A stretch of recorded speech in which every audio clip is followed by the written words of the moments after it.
pessoa vai ficando cada vez mais frustrada, né? Porque ela começa a usar os filhos de muleta. Porque sofrimento ensina as pessoas, né? Eu fui fazer o site do meu pai, que virou o site número 1 da Atlântida do mundo. Eu achava que eu era o cara mais inteligente do mundo até eu entrar no ITA. Nos tempos antigos era muito difícil você conseguir fazer fundraising porque tinha falta, não tinha os veículos, não tinha nem safe na história. Hoje já tem um negócio muito mais avançado, que é com a MB Startups você consegue pegar o teu produto, pegar o teu negócio e você tokenizar ele com muita facilidade para você conseguir estar trazendo investidores. Isso não é só para a empresa, mas pode fazer coisas muito flexíveis. Por exemplo, o nosso querido amigo Enzo, né, que está trilhando essa carreira de piloto, grande Enzo, ele recebeu, cara, lá no MB Startups você consegue lá investir na carreira dele, né, para que quando ele for e tiver muito sucesso, você consiga também ganhar parte do sucesso. Quer investir?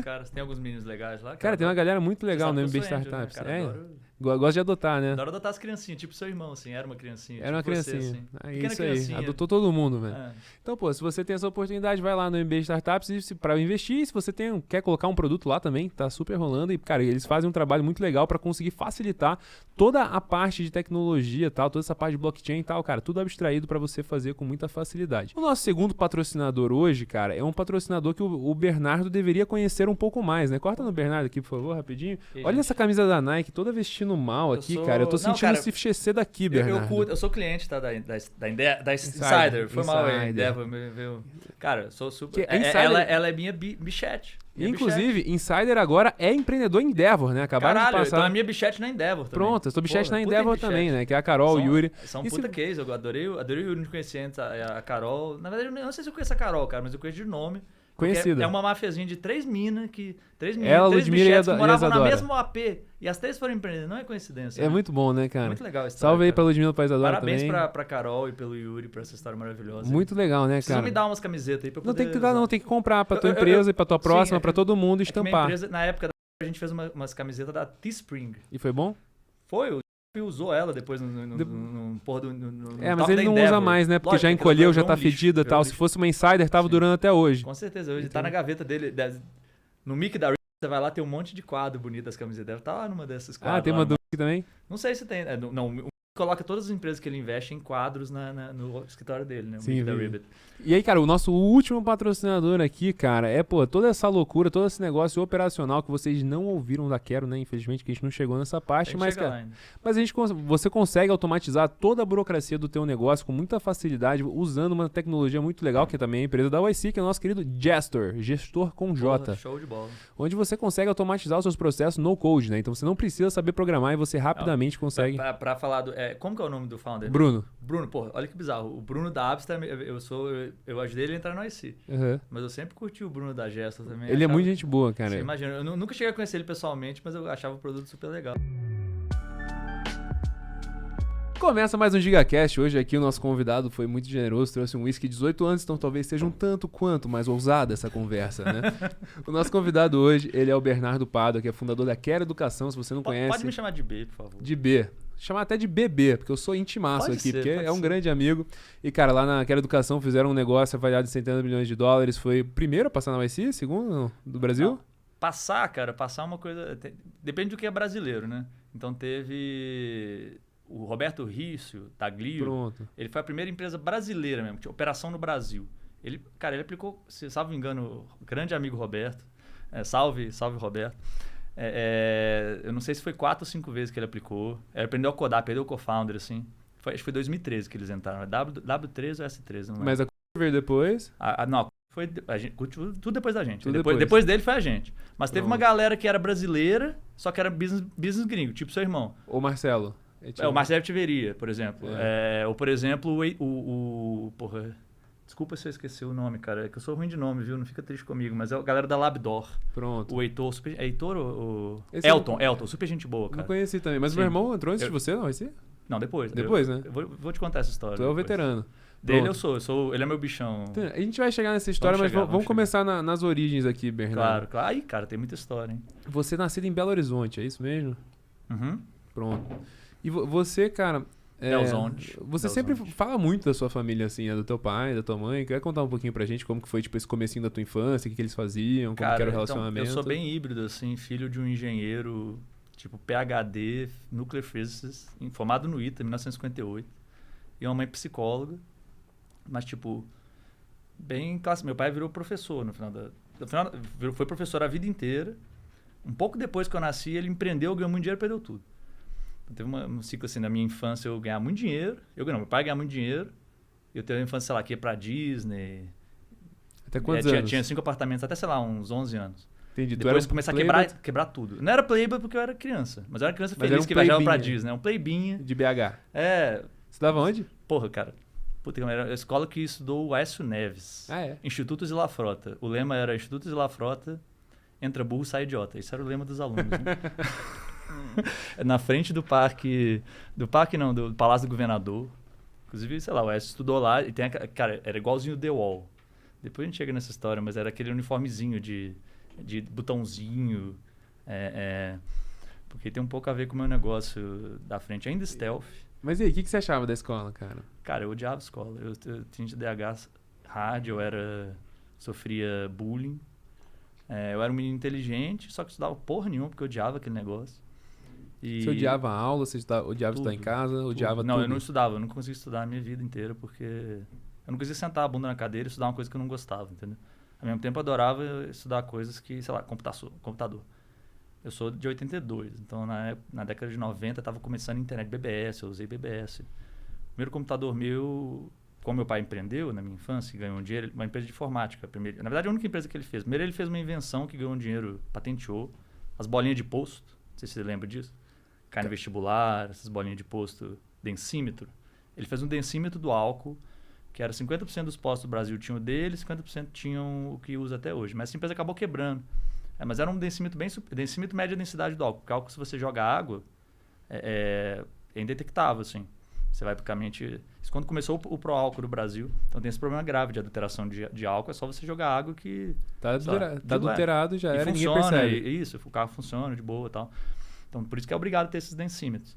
E meu pai inventou um densímetro que era super fácil de olhar, sei lá, 1 quilômetro de... Até hoje, o densímetro de hoje é uma bosta. Você vai lá, você tem que ficar olhando ali. Mas era um que tinha 2 bolinhas assim, uma vermelha e outra verde.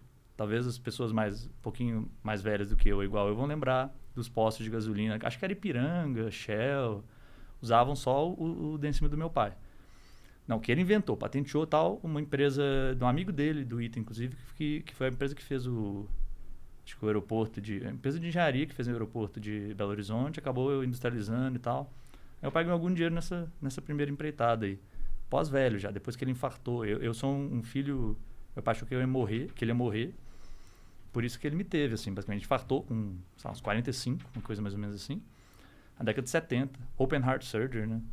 Na época abria tudo. Meu pai fumava, teve uma puta cicatriz. Ele morria de vergonha de ficar sem camisa. Mas aí, enfim, não morreu, né? Mudou o estilo de vida e tal. Ainda viveu mais uns 22 anos depois que eu nasci. Mas ele foi tipo um filho que ele teve pra deixar minha mãe sozinha, que era o segundo relacionamento dele. Então eu tenho 3 irmãos mais velhos. De outro relacionamento? Sim, do primeiro relacionamento da primeira mulher do meu pai.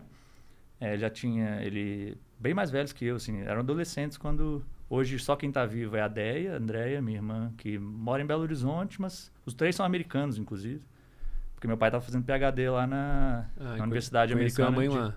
Não, conheceu a mãe aqui. Ah, pronto. Levou pra lá, só que nasceram lá. Então eles são 3 americanos.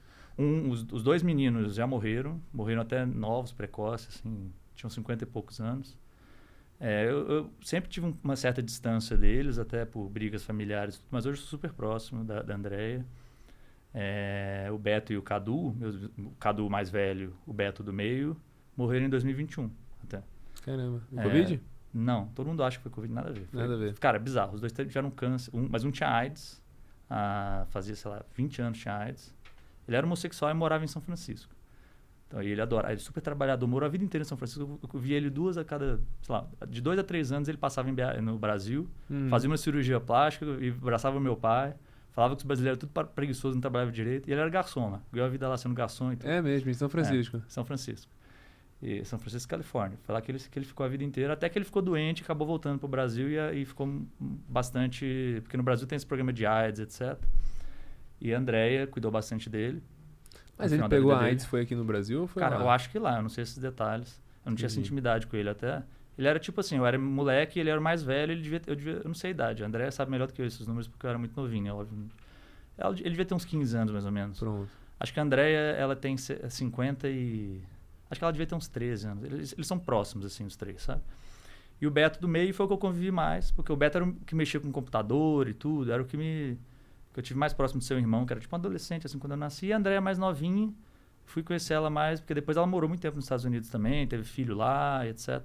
Pô, mas, e cara, como que teu pai lidava com esse teu TDAH, assim, tua mãe e tal? Tipo... ele era igual, cara, ele é muito pior do que eu. Pra ele entendia total que você odiava a Sei escola? lá se ele entendia, cara. Não sei, meu pai vivia no mundo da lua. Meu pai não inventou, meu pai, assim, minha história pode ficar podcast inteiro falando só do meu pai, mas em suma, ele era um gênio indomável, que não tinha horário pra nada. Ele já estava aposentado, então, quando eu aposentou por invalidez, por causa da... E começou a se dedicar às coisas que ele gostava. Na verdade, começou a estudar umas coisas, até foi pro ramo de ocultismo, estudar ciência, etc. Estudar religião. No final da vida, ficou 25 anos estudando esse negócio. Caramba, cara. Ele publicou um livro sobre a Atlântida, que foi o meu projetinho de adolescente, em vez de eu estar codando. Eu estava aprendendo a codar, mas aprendendo a fazer HTML. Na época, eu estava começando a web. Eu tinha o quê? Uns 13 anos. Eu fui fazer o site do meu pai, que virou o site número 1 da Atlântida no mundo. Você buscava Atlantis no Google, vinha o site do meu pai. Atlanta.org. E depois eu ajudei meu pai a publicar o livro, e ele morreu logo depois de publicar o livro. Quando eu tinha 22 anos, eu estava no ITA ainda. Calma, o que é a Atlântida? Atlântida é um continente Eu sei. afundado. Afundado não, que afundou porque o nível do mar subiu, e isso ficou debaixo do... Então, a teoria do meu pai, da Atlântida, é que isso era lá na Indonésia. Se você for olhar... Depois a gente vê não sei se tiver um comp aí, Calma, a Atlântida existiu ou não? Na teoria do meu pai, sim. O Platão dizia que... Entendi. Platão que foi o primeiro que foi publicamente falar sobre a Atlântida, na época lá da Grécia Antiga, escreveu alguns... esqueci qual que eram os nomes, assim, dos tratados lá do Platão. Acho que é o Critias, eu acho, que falava sobre a Atlântida. E falava lá a história daquela civilização que acabou depois do... Enfim, se a gente ficar falando sobre a Atlântida aqui, eu já esqueci muita coisa também, que era a teoria do meu pai. Mas assim, ele achava que a Atlântida existia e publicou esse livro, mas ele achava que não era... que era na Indonésia, basicamente. E tem um puta continente lá. Eu quero muito descobrir por que a Atlântida fica na Indonésia, mas não vamos, tá ligado? Sim, você vai ter que entrar na Amazon, procura o livro Atlantis, meu nome do meu pai chama Arísio, mas esse não é o objetivo desse podcast. Pronto, fechado, cara. Mas, tipo, por que ele escolheu uma escola tão quadrada pra você? Não foi ele, foi minha mãe, cara. Porque ela queria escolher a melhor escola de Belo Horizonte. Na época, meu pai estava muito bem, classe média, né, empreendendo, ele tinha a empresa dele e tal. Saí lá a gente mudou para o bairro Mangabeiras, que era o melhor de Belo Horizonte, e queria escolher... Ela até pesquisou a escola americana e essa escola mais quadrada. Só que, sei lá, porque essa escola era perto da minha casa. E eu ia andando a pé, entendeu? E na época era uma escola muito boa, mas boa na teoria, né? Na prática só tinha maconheiro e filho de papai, assim. Pronto. Eu odiava. Então o negócio era todo quadrado, mas todo mundo era meio rebelde. Sim, e foi piorando. A galera, assim, à medida que a escola foi decaindo os resultados, a galera boa foi saindo, foi ficando só os maconheiros. Então, quando eu já era adolescente, assim, eu vazei de lá e fui pro Marista Dom Silvério, porque eu não aguentava mais, assim, tanto maconheiro que tinha na escola. E eu tenho um pouco de trauma com maconha, até você ficou com ódio da maconha, né? Porque meu irmão era puta maconheiro, entendeu? E ele nunca foi pra lugar nenhum na vida. Qual deles? Esse do meio, o Beto. O do meio, pronto. Ele quase que assim... E assim, eu nunca realmente vi ele fumando maconha, mas eu sei que meus pais tinham pavor e eu sei que ele usava muita coisa. Não sei o que exatamente. Mas eu tive essa infância também no colégio, com todos meus amigos, um monte de gente inteligente que foi fumar maconha e nunca fez nada na vida. Tudo virou, sei lá, frentista de posto e tal. Que é interessante. Aí quando você olha pra esse negócio, né? Você que é empreendedor, já viu muita gente, provavelmente já conheceu vários maconheiros aí no decorrer da vida. Hoje, quando você olha assim, tem todo esse lado emocional e tal, mas Sim. A tua percepção é que assim, cara, o empreendedor que, fuma maconha ou que, um empreendedor que bebe maconha e fuma álcool, maconha aqui, ó. E fuma um álcool todo dia, né? Quem que tá pior, você diria? Cara, não sei, eu não sou de julgar as pessoas, entendeu? E as pessoas são muito... E, assim, o mundo julga, né? Todo mundo... maconheiro, você é um maconheiro inútil, você é um alcoólatra, você é um fumante, bate na mulher, etc. Eu, por exemplo, eu comecei a beber por ser muito tímido, nesse ambiente de bullying e tal. Meu pai brigava muito, meu pai tinha um relacionamento de merda. Aí, nisso eu fiquei muito tímido. Eu sou um extrovertido, não sei se você já deve ter percebido. Então, eu era um extrovertido tímido. Então, um cara que não conseguia nem pedir as horas quando era moleque, entendeu? Pronto. Na rua. Mas quando tem um amigo, gosta de falar pra caramba. Sim, comecei a ver isso, porque meu pai era extrovertido. Meu pai era daqueles caras que andava pelado, assim, na rua. Não andava pelado na rua, mas em casa ele andava pelado, ele ia no carnaval, ele tem a história do trote do foguete lá. Então, ele era muito no foguete do ITA. Se alguém aí sabe do trote do foguete, depois você conta. A gente conta no trote do foguete. Mas, então ele era muito extrovertido, minha mãe psicóloga e tal, mas eu acabei ficando muito tímido por causa dessa dinâmica deles brigando muito. Eles brigavam muito? Nossa, era igual gato e rato. Principalmente meu pai. Meu pai era bipolar, provavelmente. Minha mãe era psicóloga e tal, ela sofria muito, assim. A vida inteira foi minha mãe sofrendo, meu pai brigando.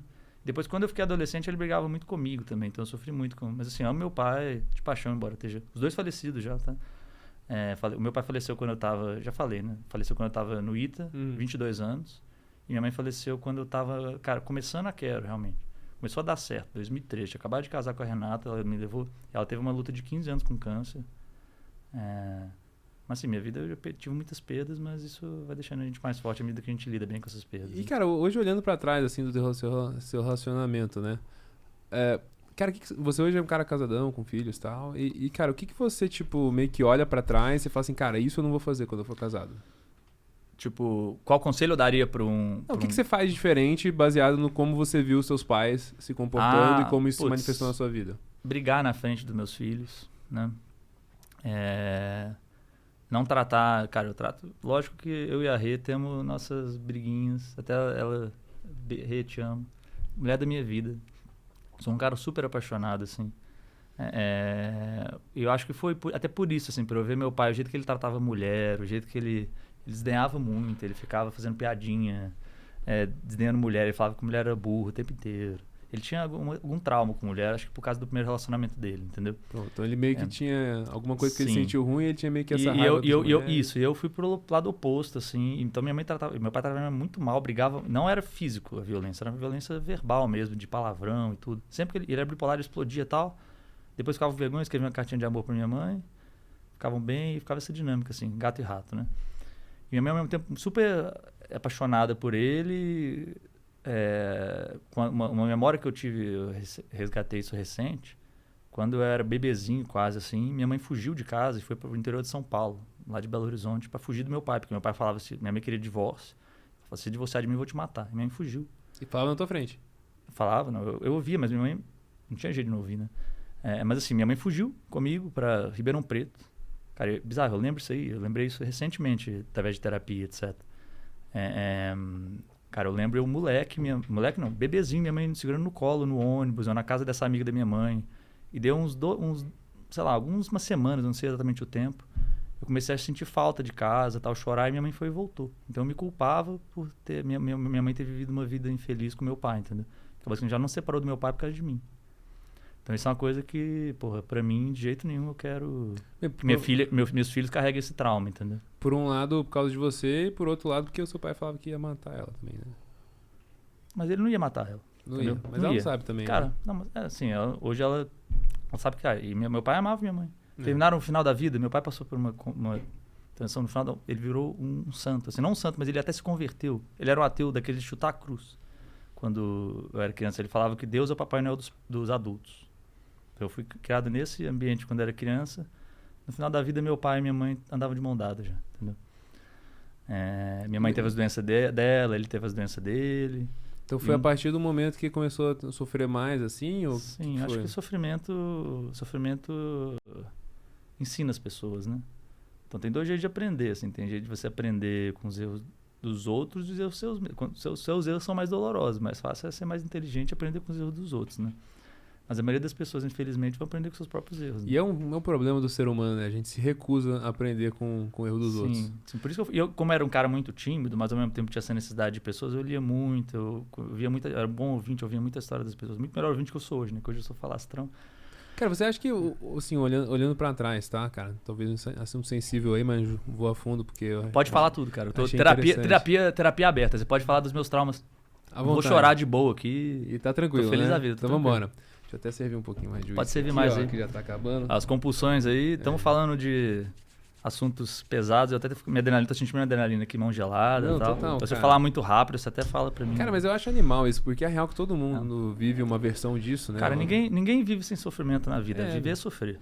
E aí ao mesmo tempo viver alegria e tudo, porque a vida é muito boa, Deus é bom demais. O empreendedor chega aqui todo cheio de fingir que é perfeito e tal, então, tipo, mostrar que, cara, síndrome realmente... do impostor, né? Síndrome do impostor. Mas quando você acha que você é um merda e você tenta mostrar pra todo mundo que você é o melhor cara mais foda, mais perfeito do mundo, né? Pronto, é isso, né? Uma vez que você aceita o teu passado, tu consegue viver o teu presente. Então, é um superpower você aceitar seu passado e tá de boa com ele. E, cara, vamos até pegar nesse assunto, assim, que eu acho que ele é interessante, tá? Cara, você aceitar o seu passado e você estar de bem com ele, estar de bem falar com ele, ele e tal, cara. Como que isso se manifesta na tua vida hoje versus antes, quando você era um cara mais fechado, que não falava tanto nesses assuntos, né? Calma, sabe, repete a pergunta que o Tá, tipo, TDAH... Não, boa. Então, cara, antigamente você era um cara que, pô, você não se abria tanto, você era, pô, Sim. mais fechado, você ignorava os teus problemas, tal e tudo mais. Isso, eu internalizava meus problemas, não tinha coragem de falar dos meus problemas pros outros. Por isso que eu era muito fechado, muito tímido, mas eu adorava gente, eu adorava história, eu ficava fantasiando na minha cabeça todas as minhas relações que eu não tinha, os amores platônicos, etc.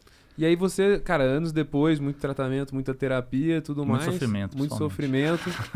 E, cara, Muita perda. e muita como perda. que é hoje, assim, diferença, assim? Como que isso se manifesta na sua vida agora que você, pô, aceitou muito melhor o teu passado? Cara, hoje eu sou livre, entendeu? Sou livre pra ser eu mesmo. Então você sabe que eu sou meio retardado, assim, no sentido de falar as merdas, assim. Não, você chama o cancelamento, assim, Sim. cara. Tipo, eu não chamo, mas... Assim, eu fui cancelado já uma vez no LinkedIn. A minha grande tristeza não foram as pessoas que me cancelaram, foram os amigos que não tinham coragem de me defender, entendeu? Porque realmente tem muito medo do julgamento das outras pessoas. Então essa coisa de você... É um superpoder você se livrar do julgamento das outras pessoas. Porque, tipo, tem dois tipos de pessoas. Tem as pessoas que gostam de você e as pessoas que não gostam e podem fingir. Mas, tipo, foda-se essas pessoas, entendeu? Se preocupa só com as que gostam de você. E seja aberto pra estar com elas. E eu aprendi isso também muito convivendo com certas... Tipo, vários amigos, tipo o Pato, que é um cara super assim, da Búzia, pô, super ele mesmo, super... Acho que ele não teve essa história de struggle familiar que eu tive, assim, pra chegar nesse... Ele tem uma família super estável, assim. Casou com uma mulher que é igualzinha a ele também lá. Família super estável da Inglaterra. Se conheceu ela no Work and Travel, então os dois meio porra louca e tal. Cara, o Pato nós temos que fazer entrevista com ele, Cara, né, não, temos que fazer História junto. Eu vou ser seu co-host, porque, cara... boa. Pato, fundador da Boozer aí, pra quem não Grande conhece. amigo. Grande Marcelo Ele Abrita. foi meu colega de cursinho. Então não é coincidência. Em 2000, quando eu tinha 19, ele tinha 18. Passaram junto na... Não, no ele, Inter, ele tomou bomba. Ele tomou bomba? Tomou, mas eu tomei também antes dele, mas ele tava no terceiro ano, ele tomou bomba e passou no próximo. Ah, entendi. Você tava no cursinho. Eu tava no cursinho, isso. Eu Cara, tomei e- bomba antes, eu fui estudar sozinho e tomei no cu. E aí, abre o jogo, cara. Tu odiava Claro. estudar, como é que tu passou no ITA? Não, cara, eu adorava o ITA. Adorava estudar pro cursinho, porque a primeira vez na vida eu tive uma sala com um monte de gente inteligente e não é que eu não gostava de estudar, eu não gostava de estudar sem objetivo. Então a primeira vez que eu tinha um objetivo na vida, que era, pô, eu quero passar no ITA, E não só passar na prova. sim, eu quero passar nessa merda. Se tivesse outro jeito de passar, eu passaria, sei lá, hackeando, etc. assim, Não tinha, o hack era estudar e passar. Teu pai fez ITA, né? Então você Sim. sempre meio que se imaginou querendo ir pro ITA, Na se verdade, recusava. eu passei pela fase de adolescência na qual eu queria ser músico e violinista clássico. Eu tinha uma banda de rock progressivo e meu pai quase surtou, minha mãe, né? Com esse histórico do meu irmão problemático com drogas. Ele tinha um primo na família também que tinha um estúdio de música. Hoje é estúdio de YouTube, né? Na época era estúdio de música e tal. E todo mundo ia pras drogas, né? Não pro whiskyzinho, não, mas pras drogas pesadas. E tu queria tal. ser violinista. Violonista, clássico. Violonista. Eu comecei tocando guitarra. Tu manda um violão? Mando. Sou bom. Mas Violonista. eu sou Violão violonista. mesmo, tá? Não é violão eu era só, bem tá. bom guitarrista, entendeu? Entendi. Depois comecei violão clássico. Entendi. Hoje eu esqueci tudo, assim. Eu ainda lembro umas músicas, mas eu até voltei a tocar agora que eu tô super bem. Quando você tá bem, você começa a querer tocar. Então eu fiz uma serenata pra Renata faz umas 2 semanas atrás. Dia das Mães. Ficou apaixonada? Não, pô, não sei pergunta pra ela, mas acho que gostou. Nossa música, eu toquei a nossa música pra ela. Qual que é? Segredo? Não, Falling Slowly. É uma das nossas, assim, tem várias, né? Mas essa é uma da... Falling Slowly é do filme Once. É tipo uma música que na época não é tão antiga assim. Esqueci o ano, mas foi tipo essa música da Lady Gaga com Shallow Now. Mas ganhou o Oscar de melhor música, mas num filme independente, assim, o Oscar de melhor música. É linda, chama Caralho. Falling Slowly. Cara, eu vou ouvir depois, cara. Falling. E é um violãozinho e o meu sonho sempre foi... A Renata nunca teve coragem ainda de tocar piano. Ela tocar piano e eu tocar essa música no violão. A gente tocar junto, mas ela não teve coragem de cantar Pô, e tocar o piano. Mas vai chegar ficar lá. bonito, hein, cara? Vai ficar, eu queria tocar isso pra, sei lá, pros meus filhos, assim, né? Um dia. Ou evento, talvez sei lá, numa festa dessas de boda de alguma coisa e tal. Quem sabe eles tocando pra você, né? Não. Vamos ver. Não, eles tocando pra mim, eu tenho um sonho no meu próximo business que eu vou te contar depois, que A é... gente vai chegar Eu quero lá. as criancinhas. Mas eu não posso contar muito do meu business, hein? Porque ainda é stealth. É segredo ainda. Segredo, tá bom. mas eu posso contar que vai ter umas criancinhas e que elas vão tocar e eu vou tocar junto na Que banda. elas vão estar muito felizes. Lógico, aí eu vou falar a música que a gente vai tocar depois. Posso Boa. falar que a música... Aí você não Não, esquece de me perguntar da música. vamos deixar esse aí no Vamos, enigma. deixa aí no limbo. Mas boa, cara. E aí você pegou pra estudar, cara. E aí o que você fez, assim? Como é que era o teu processo pra passar no ITA, cara? Não, pois é, eu fiz tudo errado, né? Como todo empreendedor arrogante nisso, não pedia advice. Então eu falei, não, pô, eu sou foda. A história é, meu pai passou sozinho, estudando sozinho, em 1958. E ele estudou, Ele passou, todos os amigos ficaram, tentaram estudar junto com ele, ele foi o único que passou. Mais difícil ou mais fácil passar no ITA 58 versus 2024? Cara, era bem difícil porque tinha 40 vagas por ano e não tinha nenhum macaco, não tinha cursinho, entendeu? Basicamente. E o ITA era uma coisa bizarra, do tipo assim, eram os melhores professores do MIT pra ficar no Brasil. O Brasil era tipo o Brasil era Angola, assim, comparado ao que é hoje, né? E tipo, aí trouxeram esses caras do MIT, os top pica da galáxia de aeronáutica pra... O Casimiro teve que pagar escondido os caras. O Casimiro, que foi o fundador do ITA Milico, ele pagava o dinheiro escondido, porque não podia falar o quanto que era. Aí, nisso, tipo, o ITA tinha hotel, tinha van pra te levar no... É outro nível de ITA, assim. Então, o sonho de... E ganhava bolsa, tipo, um salário durante o ITA inteiro. Hoje, o ITA te dá até durante o CPOR, você ganha um dinheirinho ali. Nem compara, pelo que eu... E assim, eu fiz uma pesquisa até durante o ITA... qualidade do alojamento, tudo. Cara, na época, a galera da turma 50, 60, começou em 1950 o ITA. Era assim, todo mundo tudo nota 5 estrelas pra tudo. Hoje em dia, a galera, tudo 1 estrela pra tudo. Né? E o pico? Foi quando, você acha? O pico? Cara, foi depois de 1960 já começou a cair. Porque quando os professores americanos começaram a sair, assim, o pico de pica da galáxia dos professores. Sim, era tipo assim, você vou ter aula com um professor nível MIT aqui no Brasil. Uhum. Esse era o ITA de 1950 e 1960. Aí o Casimiro morreu, acho que foi... O pico foi provavelmente a morte do Casimiro. Pelo que eu sei da história e tal. Eu nunca conheci o Casimiro, nunca tive esse privilégio. Meu pai teve esse privilégio de conhecer o Casimiro. Mas eu não. De lá em diante Mas foi... eu olhei a biografia dele, é um cara fodástico, o Casimiro, um visionário. Tá. E aí, cara, você começou a estudar, e aí você fazia meio pelo cursinho, assistia as aulas lá? Eu tentei fazer aula sozinho. Bertolini, né? Não, tentei fazer aula não, eu estudei sozinho. Eu passei no... Então, eu tava nessa de fazer música clássica, né? Uhum. Então eu fiz vestibular, cagando, passei em engenharia na Federal, tranquilo. Então eu não estudava, mas eu era inteligente. Mas eu era competitivo. Então no terceiro ano tinha aquelas simuladinhos, assim, Isso no Marista? No Marista, isso. E eu fazia... E era múltipla escolha, tá? Eu fazia questão de ficar em primeiro. Ficar em primeiro sempre. Eu não estudava, não. Eu gostava de ficar em primeiro sem estudar. Aí eu achava... Tem aquela moral a mais, né? Porque isso, o cara que eu estuda... achava que eu era o cara mais inteligente do mundo até eu entrar no ITA. Até eu ouvir o podcast do seu irmão. Assim, meu pico de arrogância provavelmente foi logo quando eu passei no ITA. Então, o pico de arrogância, assim, eu acho que o cara... Porque no terceiro ano eu era o cara mais inteligente da escola, porque eu não estudava por nenhum para ficar em primeiro. Aí tomei uma modificadazinha quando eu fui fazer... Aí eu queria fazer violinista clássico. Não estudei nada, passei primeiro lugar da primeira fase, depois não estudei nada para a segunda fase, passei em engenharia, tranquei minha matrícula, não quis fazer. E aí fui estudar sozinho por ITA. Tomei uma na bunda porque eu não tinha preparo nenhum para fazer simulado. Mas eu sabia toda a matéria, eu estudei sozinho e tal, eu tinha muita dificuldade de estudar, de me concentrar. Eu até lembro na época, eu ficava no quarto, eu apagava a luz, colocava eu nunca podia me concentrar. Eu não sabia que eu tinha TDAH naquela época, eu fiquei sabendo só hoje. Hoje não, mais recente, né, sei lá, os últimos 10 anos que eu fui diagnosticado, assim, digamos. Eu ligava um abajur na escuridão, só para poder concentrar naquela coisa. Eu conseguia fazer exercício, mas eu não fazia simulado nem nada, mas eu sabia toda a matéria. Nesse aula? Não, eu fiquei estudando sozinho durante um ano. Para passar no ITA. Isso quando eu desisti de fazer músico clássico. Quando eu desisti de ser músico clássico, porque o André Segovia, o maior violonista de todos os tempos, você já ouviu falar desse nome aí. André Segovia é um violonista espanhol de música clássica, e ele com 80 e tantos anos, o velhinho estudava 8 horas por dia, sem parar. Aí quando eu tentei estudar violão clássico, assim, eu estudava 2 horas por dia, cara, não aguentava passar de 2 horas por dia. Aí eu concluí, não, se eu vou seguir essa... E eu queria ser, assim, um pouco de arrogância da adolescente, eu queria ser o melhor em tudo que eu ia fazer. Acho que ainda tem esse drive ainda de ser o melhor em tudo. Embora hoje eu tenha a humildade de saber que eu nunca vou ser. Mas eu queria ser o melhor violonista clássico do universo, e eu percebi que se eu não estudasse 8 horas por dia igual o André Segovia, se o André Segovia era o melhor de todos, estudava, eu nunca consegui ser igual a ele. Aí eu falei, vou botar minha viola no saco aqui e você fazer matemática, porque eu gostava de matemática, eu já programava, já tinha feito o site. Aí isso que eu fui estudar pro ITA. E foi mais ou menos assim, acho que nesse drive de querer competir com meu pai. Se meu pai passou, eu passo também, entendeu? Aí eu fui lá, fui estudar sozinho. Meu pai estudou sozinho, eu estudo sozinho, passo também. Estudei sozinho, me fudi. Porque eu não tinha nenhum preparo para fazer simulado. Nunca tinha feito um simulado do ITA na minha vida. Tinha feito umas provas antigas e tal, mas daquele jeito, né? De quem tem TDAH não estuda tanto. Cheguei também na bunda, porque eu passei muito mal no vestibular. Não consegui terminar... Até o Bruno Werneck do quadro. Você conhece ele, né? Ele foi Salve meu colega... pro Brunão Werneck aí, Brunão. beleza? Boião, famoso. Ele não gosta desse apelido, então vamos repetir bastante. Boião. Boião, Bruno Werneck, Boião. o Boião. Porque ele é meio grandinho, assim, um boizão. Tem uma assim. arcada óssea grande, assim, né?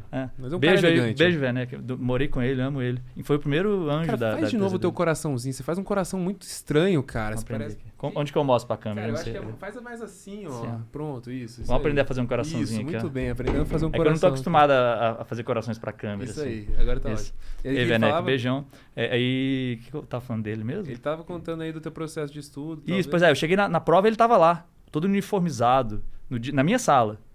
Porque eram várias salas, né? O ITA, e o vestibular é nacional do ITA, né? Eles vão lá e tava até o professor Gaik, que é um velhinho, assim, bizarro, ninja. Ele morreu, faz uns 10 anos. O cara tinha 90 anos de idade, era professor do ITA, ainda era alemão. Aluno, eu não sei imitar o Gaik agora não, mas a galera da minha turma, se alguém assistir, vai imitar o Gaik. Aí. Faz um comentário de como que era o professor Gaik, o terror da mate. Os caras vão comentar assim, aluno, está aqui.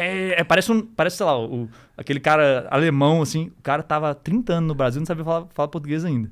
Mas ele era um monstro. O cara, tipo, na mate, assim, o pessoal trancava o rabo mesmo nas provas do cara, do velhinho. Mas ele tava aplicando a prova e o Werneck tava lá, sentado de uniforme, do Bernoulli, Elite, né, na época, Elite BH.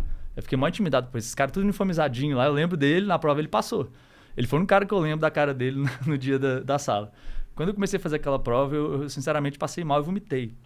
Demorou umas 2 horas, assim. Comecei a passar mal porque eu não estava nem um pouco preparado para 4 horas de prova, 3 dias seguidos. 4 horas matemática, 4 horas física, 4 horas química e depois 4 horas português. A português era coçado. Era fácil. Coçado é a gíria dos iteanos para fácil. A gente tem essas gírias do iteano, como a gente tem muito iteano na nossa rede, até hoje eu carrego essas porra dessas gírias. falando, né? Bizu mocado, bizuleu, coçado, truco, cartear, tem um monte de coisa que a gente... Carteado é tipo conhecido, assim, né? Não, cartear é tipo chutar, assim. Cartear é mais recente essa gíria. Tem o gagá ceboso, né? Da época do meu pai. Meter o gagá. Meter gagá é estudar. Meter gagá, estudar pra caralho. Meter gagá. Cara, vamos fazer um dicionário ao vivo aqui, vai. Quantas você vai? Fala as que você consegue lembrar e o que quer dizer. Gagá. Meter gagá ceboso. Vamos fazer pra ficar bom no código. Com vocês, gírias do ITA, pra você parecer que tá manjando com o Bernardo Pádua. Gagá ceboso. Que é o meter gagá? O que é meter um gagá? É estudar. Meter um gagá ceboso é estudar pra caralho. Entendi. Isso, é isso. Então, meti um gagá ceboso. Tem origem, não? Cara, não sei. É muito velho. A galera... Tem um que é o bizu, que eu sei a origem. Bizu, então outra gíria. O gagá eu não sei a origem, mas é da época do meu pai. Bagulho, parada. Não, bizu é tudo, cara. Bizu é qualquer coisa. Bizu é assim, tinha um livro na época do IME. Cara, o IME é a primeira faculdade do Brasil. Instituto Militar de Engenharia. Primeira faculdade de engenharia do Brasil, primeira faculdade de todas, criada pela porra do Dom Pedro, entendeu? E tinha um livro lá, acho que era num francês, chamava Bizulot. Bizulot, francês, uma coisa assim. Bizu não sei o quê. Esqueci o nome do francês. Alguém que dos comentários aí posta o nome do francês lá que fez esse livro. Tem até, você circulava nos grupinhos de WhatsApp, a capa desse livro. Essa é a história do... E esse livro é de onde a galera do IME tirava as questões das provas fodidas de matemática. O Bizuleu. Tipo assim, vou te passar o bizu. Vou te passar o bizu. Olha aqui, ó, tem esse livro aqui que tem todas as respostas de todas as questões. Então o bizu é tipo assim, ó, você tem um bizu de como que manda bem naquela matéria que é professora, tem um bizu aqui, ó. Isso é o bizu. Daí que vem. Aí bizuleu é o oposto de bizu. O bizu é a antítese do bizu. Como é que chama? Antônimo, não? Como que chama isso em português mesmo? Cara, é sinônimo e antônimo. Isso, antônimo. É um antônimo de bizu. É o bizuleu. E assim, isso expande igual, sei lá, caralho, porra, a gente expande pra várias... Não, porra, é o bizu, cara. Putz, aqui é o bizu, cara, bizuleu. Putz, peguei uma mulher, mó bizuleu. Peguei uma mulher bizu ontem. Cara, o Renner ficou 6 meses no ITA e foi pra Stanford, até hoje fala-se Pois bizu. É, porque provavelmente ele tem uma porrada de amigo do iteano. Cara, eu lá na Quero, a gente tem muito iteano, não tem jeito, não sai de mim. A minha mulher fala gírias do ITA hoje, entendeu? É foda. A minha filha, provavelmente, vai falar. Vai falar também. Mas não é só do ITA, é de todo... Isso aí é todo... Isso passou pra AFA, pra AMAN. Todo mundo que é militar sabe bizu, por exemplo. Pronto. Gagá, acho que a galera sabe também. Tem alguns que são mais iteanos. Tem a galera do IME tem... Até eu tava com o Bruno da Abstra. Pronto. Bruno Costa. Salve, Bruno. Tava lá semana passada. Semana passada comigo lá no Vale. A gente deu umas caminhadas lá legal lá. Estávamos lá juntos. E eu fiquei no quarto com ele, batendo bastante papo. Ele falou que tem uma gíria lá que se abostar. Se abostar. Se abostar é tipo ficar descansando. Então, se abostar. Mas essa não tem no ITA, não. Mas vamos mais gírias do ITA. Cartear. Cartear é tipo... chutar alguma coisa. Eu não sei o que é. Isso foi algum nego do Nordeste que inventou. Tipo adivinhar. Botar o boneco. Ter filho. Não isso vem do Ceará botar o boneco. Meteu- A origem é ter um filho, mas na verdade o que quer dizer é você ir pra festa. Vamos meter o boneco. Pô, metemos um boneco ontem, vamos pra festa. Entendi. Vamos sair hoje pra engravidar as fêmeas férteis, basicamente. Exato, mas como lá no ITA não tem muitas fêmeas férteis, geralmente Essa parte não acontecia. só tinha a parte de bebê, entendeu? Não tinha as fêmeas. Pronto, entendi. Você bebia, ficava alcoolizado e depois Cara, já que dormia. falamos de fêmeas férteis, É. cara... Na minha turma tinham 7 meninas e Não, eu quero saber 120 outra coisa. alunos. Daqui a pouco a gente cai na história do ITA. Já passaram as gírias Quando você já, né? perdeu o BV? Boca virgem? É, Cara, muito velho, não sei. Acho que uns 15 anos. 15 anos. Putz, minha mulher vai ficar com ciúme, hein, cara. Desculpa, linda, eu te amo. Mas ela sabe as histórias Mas é o teu todas, passado, né? Não, Cara, tem- meu passado. não conheceu, senão eu tinha perdido o BV Porque, com ó, ela e casado com Meu ela. amor, te amo. Não, casei com ela. É. Casei com ela, o Não, amor se- da minha vida. Se com 15 você tivesse É. conhecido ela, nunca tinha ficado com outra pessoa de Sim, tão cara, maravilhosa, não. né? Tipo, eu conheci ela quando a história de amor é maravilhosa. Depois se você quiser ouvir. Não, a gente vai entrar nela Sim. também. Mas e aí, cara, você foi ter uma primeira namoradinha assim... Cara, ela era uma americana, maluca, assim. Não, mentira. Minha primeira, e também por coincidência era americana. Namoradinha que eu tinha, sei lá, 7 anos de idade. Meu pai chegou, e era um sócio dele, um gringo lá, que tinha uma mina de safira. Então meu pai era bem. Ele foi resolver ter uma mina de safira. E esse gringo meio que enganou ele depois com a mina, porque ele roubava as safiras dele, entendeu? Mas Mas tu pegou ele a tinha uma filha dele? filhinha. Não peguei, cara, porque ela não dava nem beijo. Eu tinha 7 anos de idade, entendeu? Era a Sharon. Não sei onde a Sharon tá. A Sharon era muito bonita. Era uma menina. Pô, parecia você, assim, olhinhos verdes, tipo gringa, Ai, assim, para. sabe? Tipo, toda loirinha, assim, Entendi. toda bonitinha. Tinha 7 anos de idade. E ela nunca me deu um beijinho na vida. Eu queria. Os pais dela falavam que ela era minha namorada. Acho que era só pra ganhar a estima do meu pai e tal. Entendi, pra Mas ela depois mesmo roubar nunca- a safira dele, né? Isso, acho que pra roubar meu pai mesmo, porque eles deram um puta de calote no meu pai e tal. É. Mas assim, Sharon, se você tá vendo isso aí, ela fala português, inclusive, porque ela era É, a mãe dela de Governador Valadares. Não tem ninguém em Governador Valadares que conhece americano, né? isso aí. Então é aquela galera de Governador Valadares que tinha umas minas e tal. E o Steve, que era o pai dela. Até lembro. Então Mas não tô mas nem aí pra Sharon, vamos seguir aqui com a história, vai. BV, você falou de BV. O BV aí Provavelmente, assim, foi um beijinho que eu roubei dela e ela não me retornou, não. Ah, entendi. Então foi talvez ao 7 Isso, ali. Foi ao 7. Mas eu tinha vários amores platônicos, nenhuma das meninas me correspondiam, eu mandava flores pra ela, etc. Era um puta de um cabaço que ninguém queria pegar. Era um sofrido, né, cara? Eu era um sofrido na vida, cara. Eu era um pega-ninga. Um pega-ninga. Pega-ninga. Ah, beleza. Mas aí você foi pro ITA, que é a capital dos pega-ningas, né? Pois é, cara. A gente se uniu lá e todo mundo...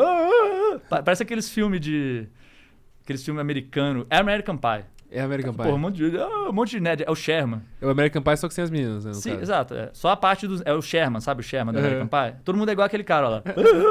Tá. Calma, Ah, Sherman é o que pega a mãe do Stifler, não? Não sei, cara. Eu não lembro mais. Mas é aqueles caras lá, só que eles vão numa festa com as minas. Só que tira as minas, é o item, entendeu? Animal, É isso. cara. E, É o- e aí, cara, quando você tava lá... Tem um filme, assim- tem um filme indiano, que é exatamente o Ita, cara. Eu não sei o nome desse filme. Chama Three Guys, alguma Não, coisa. Three Idiots. Insano Three esse filme. Idiots, cara, Eu amo esse cara, filme. é muito bom. É igualzinho o Ita aquela merda. É porque o IIT foi modelado numa coisa muito parecida com o MIT e é igualzinho o Ita. O Sim. IIT são os institutos de tecnologia indianos. É. É idêntico ao Ita. Tá? Pô, mas- Um filme indiano, Bollywood, os caras dançando e é igualzinho o Ita. Bro, aquela eu merda. juro que esse filme mudou minha vida, sabia? Acho que foi o filme que fez eu querer trabalhar com educação, sabia? Ainda bem que não foi o filme que fez você querer ir pro Ita, porque senão você Não. tava lá igual aqueles caras de Bollywood lá. Não, eu já tinha passado essa fase aí, quando eu Esse vi. filme é muito bom. Mas quem não viu aí, assiste essa parada, É, Three Idiots. Three esse filme é Idiots, animal. cara, não. Aí você vai entender minha vida, aquilo ali. Isso, é indiano, mas, porra, aguenta Eu tenho um monte de pouquinho, amigo eu no juro que Ita lá, cara, não é muito bom. O bizarro do filme indiano é que os caras começam a dançar, Do de nada, repente, né, né? cara? É É muito bizarro, louco. a gente que tá acostumado com cultura mais ocidental, americana e tal. Só que é muito divertido, o filme é muito bom. Cara, e eu Igualzinho tava Ita. conversando com um indiano sobre isso, ele falou que se não tiver a dancinha, o filme não vende, cara. Que a galera, tipo, curte mesmo, é a trilha sonora Eu da lembro- dancinha. Na YC, eu fiz um amigo lá. Lá na YC você faz uns amigos bizarros, né? Você De tava, tudo que é canto. sentei do lado, tinha um indiano lá. Eu falei, onde você estudou? No IIT. Eu, porra, lá eu estudei no IIT do Brasil. Sabe quem que virou esse cara? Mishu. Porra, acho que é a maior empresa da Índia da YC. É Alguns mesmo. bi de dólar. A Vidit. E como ele era indiano, ele, tipo, trabalhava de dia, de noite, e de dia tinha o IC. Então o cara ficava 24 horas por dia. A gente saía pra tomar... Não tinha nenhum brasileiro. Então, o único... Você no seu bet teve brasileiro pra caralho. Teve, né? teve, mas Vocês cinco faziam um empresas. boneco, cara. Nossa, tinha ninguém. Era eu, É. o Lucas e o Thiago. E o Thiago não gostava de sair, nem... E, tipo, eu e a Renata, a gente foi sair tomar uma cervejinha com o Vidit, assim, um dia. E eu não lembro se eu cheguei a mencionar esse filme Three Idiots pra ele. Eu falei, cara, é igualzinho o meu. E ele, pô, esse É também isso é mesmo. meu. Cara, que da hora, cara. Pô, mas vamos vir aqui no... Tem uma estatística interessante, cara, que eu ouvi de gente aleatória e tal, é que, cara, em Stanford, a pessoa média fica com uma pessoa durante a faculdade inteira. Você acha que no ITA é mais ou menos? Uma? Cara, assim, se for menina... Não, Se você for se a pessoa for mulher, do Média, sexo né? feminino, Quantas você quiser, Quantas cara. quiser, Tem lendas lá das meninas que são... Porque assim, você tem, na minha turma, 120 homens, 7 meninas. Basicamente, cara, e chega as meninas que nunca ninguém deu bola, vira rainha lá, né? Sim. Então, às vezes, elas têm uma transformação. Já os meninos, tem as categorias dos nerd normal, que tipo eu, que não pegava ninguém, e também muito menos ligava para as bichetes, que a gente chama... Coitado das meninas do ITA, né? Tem esse apelido de chamar bichetes. Ah, mas é no Brasil inteiro esse. Sim, mas assim, todas as meninas do ITA eram bichete, mesmo o que não era apelido. bicho. Chama, as bichetes é a menina do ITA. Outro apelido também, entrei entendi. se falou bichete, ela pode ser... Porque bicho é o cara que é abaixo de você. Mas as bichetes são as meninas do ITA, quase assim. E o GigaCast se pronuncia contra qualquer coisa que faça as mulheres se sentirem Cara, melhor. as mulheres lá eram rainhas. Rainhas. Sim, eu nunca queria que minha filha fosse pro ITA, porque realmente, tipo, é você levar sanduíche pro banquete. Catarina, por favor, não vá no ITA, vá pra Stanford. Isso é aí. muito melhor, Catarina. Catarina tá com 10 meses aqui. Coisa linda. Aquela coisa linda de Deus. Nossa senhora, não sei se vai Aqui, dar ó. pra ver, mas é muito linda. Ela é muito gatinha, tá? Nossa. Eu já tô arranjando... Se o seu irmão já estiver produzindo uma, você... Bota com ela então. Vamos fazer um arranjo de casamento, Pronto, dote. Tá? casamento arranjado. Dote, né? casamento arranjado. A Não gente sei já por pode... que tiraram isso, né, da Cara, sociedade. eu fui pra... Quando meu pai ainda tinha dinheiro, eu fui pro Egito. E lá tinha essa de dotes, né? Então todo mundo... E minha mãe achava minha mãe bonita. E minha mãe não era nada demais. Mas eles... Acho que é o jeito de agradar as pessoas. Nossa, sua mulher é muito bonita. Eu daria 100 camelos por ela. Sério? Falava Sério. pro teu pai? Falava pro meu pai, assim. Minha mãe ficava feliz, assim. Era um jeito de brincar e tal, mas... Pô, sem camelo é camelo, hein, Pô, cara? é camelo mesmo. É o dote. Você tem que pagar pra sua filha casar com um cara legal. Então, tipo, pra vocês eu daria um dote baratinho, porque vocês são bons, assim. não, Mas, boa. como eu sou um cara legal, eu vou cobrar um dote bacana. Cara, então. eu acho que você... Vocês vão poder pagar bem, bastante dotes, assim, pra mim. Eu não quero dinheiro, eu tô interessado num cara, num cara bacana, num filho de um cara bacana. Na China tem essa de dar um apartamento, não sei se você já viu essa. Não conheço. Que se você, tipo, realmente é apaixonado pela pessoa, que você quer demonstrar o teu amor... mas você tem que dar um apartamento pra Mas ela. aí, no caso do dote, é os pais que negociam, entendeu? Não, esse é o cara Então, mesmo. tipo, eu falo assim, ó, minha filha pode casar com você, quantos camelos... E a filha que é o valor. Então eu chego, beleza, Ale, vamos lá, você tá com um filho aí, pô, vamos arranjar o casamento? E aí paga pros Gatinha pais. aqui. Aí você já combina, não, eu combino com você. Não, putz, beleza, eu sou rico e tal, eu te dou 100 camelos pela sua filha. Aí senão eu chego pro Henrique e falo, não, Henrique, você tá mais rico aí, pô, quantos 200 camelos você dá? camelos. 200. Aí até que Não, mas aí isso é casei, terrível. casamos, a gente faz o handshake e tal, 20 anos depois vão casar. Então, a diferença na China é que o apartamento é pra pessoa que tá casando mesmo, pra Sim. mulher e tal, né? Eu acho que a ideia desse dote justamente é isso, é o pai dar uma grana pra filha, porque a filha que acaba se fudendo, se fica grávida e tudo, né? Sacrificando oportunidades Isso, aí, o pai vai pegar a grana e vai dar pra filha, entendeu? Sim. Tipo assim, sem dotes, eu acho que a grana não vai pro pai da filha, a grana vai pro casal, eu acho, entendeu? Pronto. Imagina, eu não sei os detalhes, assim, porque eu também não sou E- isso é uma cultura árabe. E a tua mãe acabou não sendo vendida lá por 100 Graças camelos, a Deus, né? meu pai Então, não quis ficar livre dela. não tinha muito como trazer os camelos Sim. pro Brasil, ia dar um trabalho, Não né? tinha, Então, dá um trabalho. Meu pai amava minha mãe, a verdade é essa. E hoje eu entendo muito bem. Embora ele tivesse esse relacionamento conturbado, ele amava muito ela. E vice-versa também, entendeu? Eles terminaram juntinhos ali, de mão dadas ali. Meu pai morreu, minha mãe viveu mais 10 anos. Nunca teve mais ninguém na vida dela. Sim. Foi sempre esse amor. Mas coisa bacana, Sim. cara. E aí você, cara, depois que você chegou lá no ITA, cara, você falou que você teve uma fase ali de humildização, né? Não, cara, no primeiro dia. Porra, eu achava o cara mais inteligente do mundo. No cursinho, eu já cheguei no cursinho, então eu estudei sozinho. Eu faz a provinha lá de simulado, né? Eu passei em primeiro lugar. Uhum. Aí eu falava, pô, eu sou um gênio, né? Eu devo ser muito foda. O cara tinha lá 5 anos de cursinho e tal. Aí eu, pô, cheguei aqui, estudei sozinho, aquela arrogância, né? Eu fiquei só gerenciando, então eu não estudava porra nenhuma no cursinho. Por isso que eu adoro meu cursinho. Calma, mas Um você monte de sozinho, mais um ano de cursinho.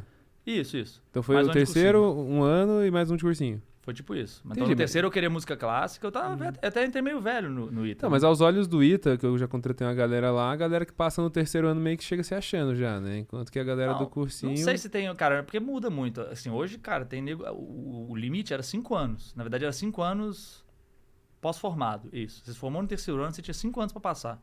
E eu conheço, tem vários colegas de turma meu que ficaram 5 anos pra passar. Uhum. Passaram. A maioria das pessoas desistiam. Eu digo até que o super power do iteano como empreendedor é a resiliência, cara. Pois Então, é, cara. O Stark, por exemplo, é um 4 caso anos, desse. né? É um puta eu não fui resiliente, não. A primeira vez que eu me dediquei realmente foi no cursinho. Não, foi os 2 anos. Um ano que eu estudei sozinho. E eu fiquei, porra, não passei, mas, tipo, eu tava muito bem preparado. Só que eu não passei porque eu passei mal na prova. Eu sabia a matéria toda. E aquela coisa. E a verdade é que eu tentaria mais uns 5 anos, só porque eu queria esperar meu pai, entendeu? Se precisar. Eu ia tentar até os 5 anos, entendeu? De limite. Mas assim, basicamente o primeiro ano foi querer ser músico clássico, passar na FMG e ficar... Ah, não quero passar... Não, mas não precisa defender tua honra aqui não, mas assim, quando a galera chegou cara, lá... eu tinha um monte de alunos brilhantes. Um cara da minha turma, eu cheguei lá, um menino de 16 anos de idade, de governador, de Itaiumi. Sabe o que é Itaiumi? Não sei, interior de Minas, vou chutar. Cara, interior de, tipo, cidade satélite de Governador Valadares. Pronto. Então, uma cidadezinha de merda, com 10 mil habitantes. E o cara passou no terceiro ano, sozinho, assim. Sem cursinho, sem nada. Não, ele foi lá, fez um cursinho, passou. Entendi. E esse cara era meu colega, eu adoro o Moca, apelido dele, José Salve, Augusto. Moca, tamo junto. Chamo o Moca, faz um maior tempão que eu não vejo ele. Ele tá morando aqui em São Paulo, foi pro mercado financeiro. Se entregou ao mercado financeiro. Sim, Vendeu a alma. Vendeu a alma desde nunca saiu de lá. Cara, meio que lá no ITA tem essas figuras, né, cara? Tem um empreendedor de educação, que é você, né? Não tem muitos, não. Esses são só os doidos, é exceção, empreendedor de educação. Os raros empreendedores do ITA fazem empresa de educação, né? Por algum motivo. Porque só fizeram isso a vida inteira, provavelmente. Sei lá, né? não, porque estudaram num cursinho no qual um dos professores era ex-aluno do ITA, então é um exemplo. Eu não sei se foi bem isso, mas foi assim, a educação mudou a nossa vida, a gente simplesmente impacta por isso. Mas eu não quis, eu não comecei nessa vibe de cursinho, não. Eu virei empreendedor de educação porque eu fui fazer marketing educacional, long story, um pouco mais pra frente, mas eu não cheguei, vou fazer um cursinho e tal. Eu não queria, mas muita gente do ITA que eu tenho até hoje, grandes amigos meus que estão lá, sei lá, no mercado financeiro, slaving away, o sonho dos caras é dropar dessa porra e virar professor. Não sei por quê. Mas assim, não sei por quê, porque eles querem propósito na vida, né? Sim, e no ITA, muito das pessoas que passam é a galera bolsista, né? Em geral, não sei se na sua época era assim. É que em Belo Horizonte não tinha bolsa ainda, não tinha essa cultura, mas eu não sei se o pessoal ainda dá lá. Minha mãe entendeu, a minha memória da minha mãe tendo que, como eu já tava, meu pai já começando a quebrar, eu não sabia muito bem. Mas minha mãe, não sei, não teve coragem de pedir bolsa lá pros meninos do Elite, nos meninos, assim, os donos do Elite, que eram italianos também. O Rômeo, Bernardelli e Paulo. E na época ainda tava o Bernardelli, não, Rômeo, Rodrigo e Paulo. São os 3 sócios principais hoje. E o Bernardelli e Marcelo também estavam naquela época ainda. Eles foram fazer o Olimpo em Goiás. Uhum. Mas ela não teve coragem de pedir bolsa para eles. Era só pedido, porque eu era o primeiro lugar. Sim. Foi o primeiro lugar na entrada. Mas ela não pediu e depois ela ia vendendo os pratos de casa para pagar. Olha só. Pra pagar o cursinho. Mas eu não fui bolsista não, mas porque não teve. Eu passei em primeiro lugar no ITA no final das contas. Eu passei em primeiro lugar, não tinha colocação no ITA na época, ninguém sabia. Provavelmente eu passei em 18º lugar no IME. Foi o primeiro lugar de Minas Gerais. Mas aí que eu fiquei humilde quando eu cheguei no ITA e conheci o número 1, entendeu? Que era o Jordan. Um cara brilhante. Inclusive uma história trágica depois, assim, não quero contar em homenagem à família dele, mas um cara fantástico, que eu amo muito o Jordan. E, pô, caras tipo o Moca. O Moca ganhou o prêmio na época no CPOR. Ele era tão gagazeiro, tão estudioso, que ele tinha um CPOR, né? Que ele tinha que ficar estudando o regulamento militar. E o regulamento era assim: o uniforme de educação física é para a prática de educação física. Aí você tinha que decorar aquela porra e tinha provinha depois. Aí ele tirou 10 nessa merda e ganhou de presente um passeio de helicóptero. Ah, é? O Moca foi o premiado com passeio de helicóptero lá no E tinha que CPOR. decorar todas essas coisinhas. Não, quem tirava a melhor nota. Os militares tem essa cultura de competição. Uhum. Em todas as escolas. Isso é uma coisa bem legal, eu acho até. Porque, tipo, o primeiro lugar vai ser o cara que vai ter mais chance na porra da carreira militar. O ruim é que é só isso. Tipo, depois, foda-se. Tipo, o que importa é quem foi o primeiro lugar na faculdade, depois se o cara foi um merda do encostado, ninguém liga pra isso. Não é bem assim, tá? Eu tô sendo preconceituoso. Desculpa, meus amigos militares, tá? Amo todos vocês. Tem alguns amigos ainda que ainda estão na FAB, mas a maioria já saiu, bem da verdade. Né? Porque a galera entra no ITA pelo ITA, não pra ser militar, diferente de outras, Sim, né? 10% mais ou menos, 10 a 20% dos alunos optam por ser militares. Uhum. Mas a verdade é que a grande maioria deles sai quando conhece como que é emprego público. Porque chega lá achando que vai curar o câncer, fazer um foguete. Um dos casos, por exemplo, um caso absurdo, assim, o Bernardo, meu xará, que você conheceu também da Terra Magna.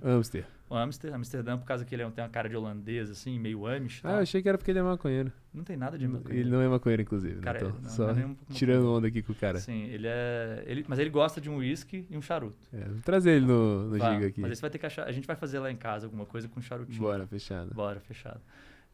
E ele era summa cum laude, né? Summa cum laude, cara. Depois de, sei lá, uns 6, 7 mil alunos do ITA formados em 2015. Na minha turma foi o 13º e 12º summa cum laude. Na turma dele, ele foi o 16º. Summa cum laude é basicamente média 10. Média 9,5 pra cima. É muito foda, assim. Ninguém persegue isso porque quem persegue é meio psicopata ou muito gênio. No caso dele é mais pra gênio e porque ele era também milico. E ele queria ser o 01. O 01 vai ter as melhores... Ele foi escolher o melhor lugar pra ficar, que eu ia ver estudos avançados, e ele ficou meio deprimido lá porque era triste. Não tinha o que fazer lá, entendeu? Mas era o melhor lugar porque era o mais difícil. Isso. Não, era tipo, o primeiro colocado escolhe pra onde vai. eu quero ir para aquele instituto X de pesquisa, eu quero trabalhar com caça. O que tiver dentro da área dele. Ele era eletraca, ele fez eletrônica. Então ele estudou o Instituto de Estudos Avançados, que era onde, em tese, foi desenvolvida, ia ser desenvolvida a bomba nuclear brasileira e tal. Ela ficou lá no CTA. Então ele ficou no CTA e tudo, ele foi fazer mestrado. Só que ele ficou muito decepcionado como que era a carreira. E ele quase entrou em depressão. Até, desculpa, Amster, por estar contando essa confidência sua, mas eu sei que ele é um cara super aberto, ele contaria aqui. Se você quiser cortar, se ele não gostar. Não. Mas eu acho que ele vai estar de boa com isso. Ele ficou em depressão, inclusive, nesse tempo que ele estava na FAB, depois de formado. Porque ele achava que ele estava, sei lá, curando câncer. No fundo, não. Estaria fazendo uma bomba atômica. Não uma bomba atômica que ele não quer explodir ninguém, mas sei lá, fazendo um caça novo, fazendo um research bizarro, mas na prática ele estava lá, buroca, entendeu? Buroca. Ele resolveu ir lá e criar uma empresa de crédito. Ele largou. Não foi crédito. Ele queria... Terra Magna era o quê? Uma empresa de monitoramento por satélite. Ele tinha uma oferta, depois que ele desistiu, dropar da FAB, ele tinha uma oferta do Goldman Sachs para vender a alma pro diabo mesmo. E tinha uns outros amigos dele malucos que estavam empreendendo, fazendo uma empresa de monitoramento agrícola. Deixa eu dar um disclaimer aqui, tá? A gente, como startupeiro, a gente tem a obrigação de falar mal das pessoas do mercado financeiro porque elas ganham mais dinheiro do que a gente, entendeu? Sim, então... Um grande amigo meu, Gui, da Iporanga, da Gorila, mercado financeiro na veia, amo ele. Na verdade, os meus melhores anjos eram a galera do mercado financeiro. Vai gravar aqui semana que vem no GigaCast. Eu tinha, assim, duas categorias de anjo bons. Primeiro é founder. Segundo é cara do mercado financeiro. Founder tem empatia por você, sabe que você viveu, ainda te ajuda. O cara do mercado financeiro nunca enche o saco. O cara entende o que é risco. O cara vai decidir rápido. O cara tem adrenalina, entendeu? O cara tem sangue na veia. O foda é o executivo. Aquele executivo nunca, sempre empregado. O cara vai lá, fica analisando a porra do seu pitch. Fica demorando 10 anos, depois vai lá e fala, não. Puta pau no cu. O cara do mercado financeiro, pô, rapidinho, né? Ele entende risco, ele entende de handshake, o cara entende que ele tá entrando pra... Então, a melhor categoria de anjos que eu tenho, inclusive o Gui entrou nessa categoria, não era founder ainda, mas tinha um fundo do mercado, era um empreendedor de mercado financeiro. E depois, eventualmente, acabou, acho que um pouco de inspiração minha, modéstia à parte, porque eu fui o primeiro startup que ele investiu. É. O primeiro angel que ele investiu em startup. E ele falou, se o Bernardo consegue, eu também consigo. Quase isso, assim, ele, porra, se esse merda aqui consegue, eu vou... E o pai dele é haitiano, tá? O pai dele é haitiano, só que ele não teve as bolas de estudar pro ITA e passou na poli. Aí. Agasalhou a poli. Vou chamar essa humilhação aqui no podcast com ele pra ele se defender. Olha, eu vou cantar uma musiquinha que é bem humilhante, assim, pra galera que fez federal e tal. Que a galera, isso eu falei, a gente chega no ápice da arrogância, né, no ITA. Hoje eu sei que porra nenhuma o ITA, né? Mas a galera lá do ITA tem essa musiquinha, assim, quando tem uns encontros de faculdades e tal, aí cantava assim, deixa eu ver se eu lembro. Era... Você... estudou, não conseguiu, agasalhou, você tentou e se deu mal, agasalhou a federal. Entendi. Era uma parada assim, do tipo... Aí o pessoal da GV ia lá e cantava assim, minha empregada, meu motorista. Os caras da GV? Não, os caras da GV cantavam pra gente, entendeu? Ah, entendi. Tipo, olha aqui, a gente é rico, vocês são um bando de pobre e inteligente, você vai ser meu empregado, você vai ser meu motorista. E a gente cantava lá, você tentou... e se deu mal, agasalhou a federal. Entendi, cara. Porra, cara, muita arrogância dos dois lados. Cara, na minha faculdade os gritos eram muito menos sofisticados. Não, isso era atlética. Eu nunca fiz parte desse, então, mas na eu Atlética, essa história aí. O grito da minha faculdade contra a Federal do Paraná, né, que ganhava da gente na maioria das coisas. Era da qual? A minha Tecnológica Federal do Paraná. Então é UTFPR. Que é federal também. E tinha uma contra a outra. Deve ser uma puta... É tipo a federal, só que só homem, tá ligado? Basicamente. Ou seja, igual o ITA, assim. Bizu. É o Bizu mor, né? É, tipo, o Bizu. Vamos pra faculdade onde não tem mulher. Vamos ficar lá 5 anos. Exato. Fazendo piadinha com os amigos. Aí eu acabei indo pra lá porque eu passei pelo Enem e tal, cara. Terceira chamada, inclusive. Muito bem. Mas aí o pessoal fazia esse canto que é assim, na federal não tem loló, na federal não tem loló. Esse era o ataque que a gente conseguia fazer, tá ligado? A gente pode usar drogas na nossa faculdade, tipo você assim, não. A gente tem nossa faculdade tem o melhor traficante de loló, tá ligado? Esse era o orgulho. Mas curiosamente aí eu nunca perdi um jogo de simples lá. Cara, eu vou falar, o meu colega de AP, ó, Pedro Aca Seringa, um cara de Florianópolis. Imagina porque ele tem esse... Seringa, espero que você não fique triste comigo. Eu não vou falar seu sobrenome, pra se alguém quiser te cancelar no grande amigo meu, colega de AP, Seringa. Ele era de Floripa. Pô, eu ficava morrendo de inveja dele, né? O cara ia nas férias, o passatempo dele nas férias era fazer rave e pegar as meninas lá de Floripa, tudo maravilhosa. E ele era do ITA, beldades. Né? Ele é meu colega de quarto. Uhum. Você chega lá, o que é bem legal, você chega do nada, com sua mochilinha lá, e tem uns caras do Brasil inteiro. E é aleatório, você cai num quarto ali. Eu caí com o Moca, esse cara de Itaiumi, com o Seringa, esse cara de Itajaí, Não é nem Floripa, não. É perto de Itajaí. Mas, Sim, sim, o cara mora no paraíso, né? É, Balneário, né? Cheio de... Colado. Tipo, só mulher maravilhosa. Todo mundo é bonito lá naquele lugar. Não sei o que ele foi fazer lá no Ita, pô. Depois ele tá no... Acho que ele tá trabalhando com Private Equity hoje.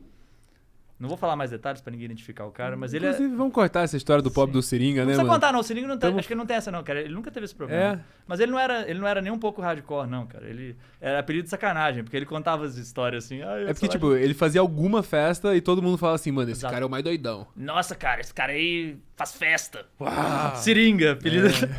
Acho que ele nunca usou uma seringa na vida, provavelmente, de injetar nada. Mas ele curtia uns LSD de vez em quando e tal. Entendi. Ele me contava as histórias do LSD, eu ficava achando bacana e tal.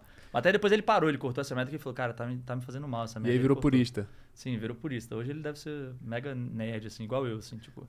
Mas ele toma um whisky, eu lembro de várias histórias da gente. Uma história interessante que a gente crashou uma festa de bichetes, assim. Crashou a pia das bichetes depois de a gente ter bebido um pouquinho de cerveja. Crashou a Pedro Bichete. A gente botou um lençol na cabeça. Inclusive, meninas que depois eu vim ficar amigo, mas a gente nem conhecia. A gente foi lá, entrou na Pia das Bichetes lá, vantagem de Gasparzinho. A gente tava muito doido, assim, a gente bebeu muito. Essa era a nossa diversão, assim, no Ita, entendeu? E aí o Seringa pegou uma delas? Não, ninguém pegou ninguém. A gente só falou, e as meninas começaram a jogar, pegar a vassoura e começaram a bater na gente. A gente fugiu. Depois mas eu me sinto obrigado a contar isso pras meninas que foram invadidas por um AP. Se um dia um cara maluco usando, sei lá, tipo um Gasparzinho, assim, com um lençol na cabeça, entrou no seu AP, você sabe que fui eu e o Seringa, entendeu? E elas não sabem que foram vocês Não sei até se hoje. todas elas. Algumas delas sabem. Uma delas sabem que inclusive essa depois eu vim a ter um relacionamento com ela rapidinho ali. Rapidinho não, durante o Ita. Muito tempo depois. Opa, desculpa.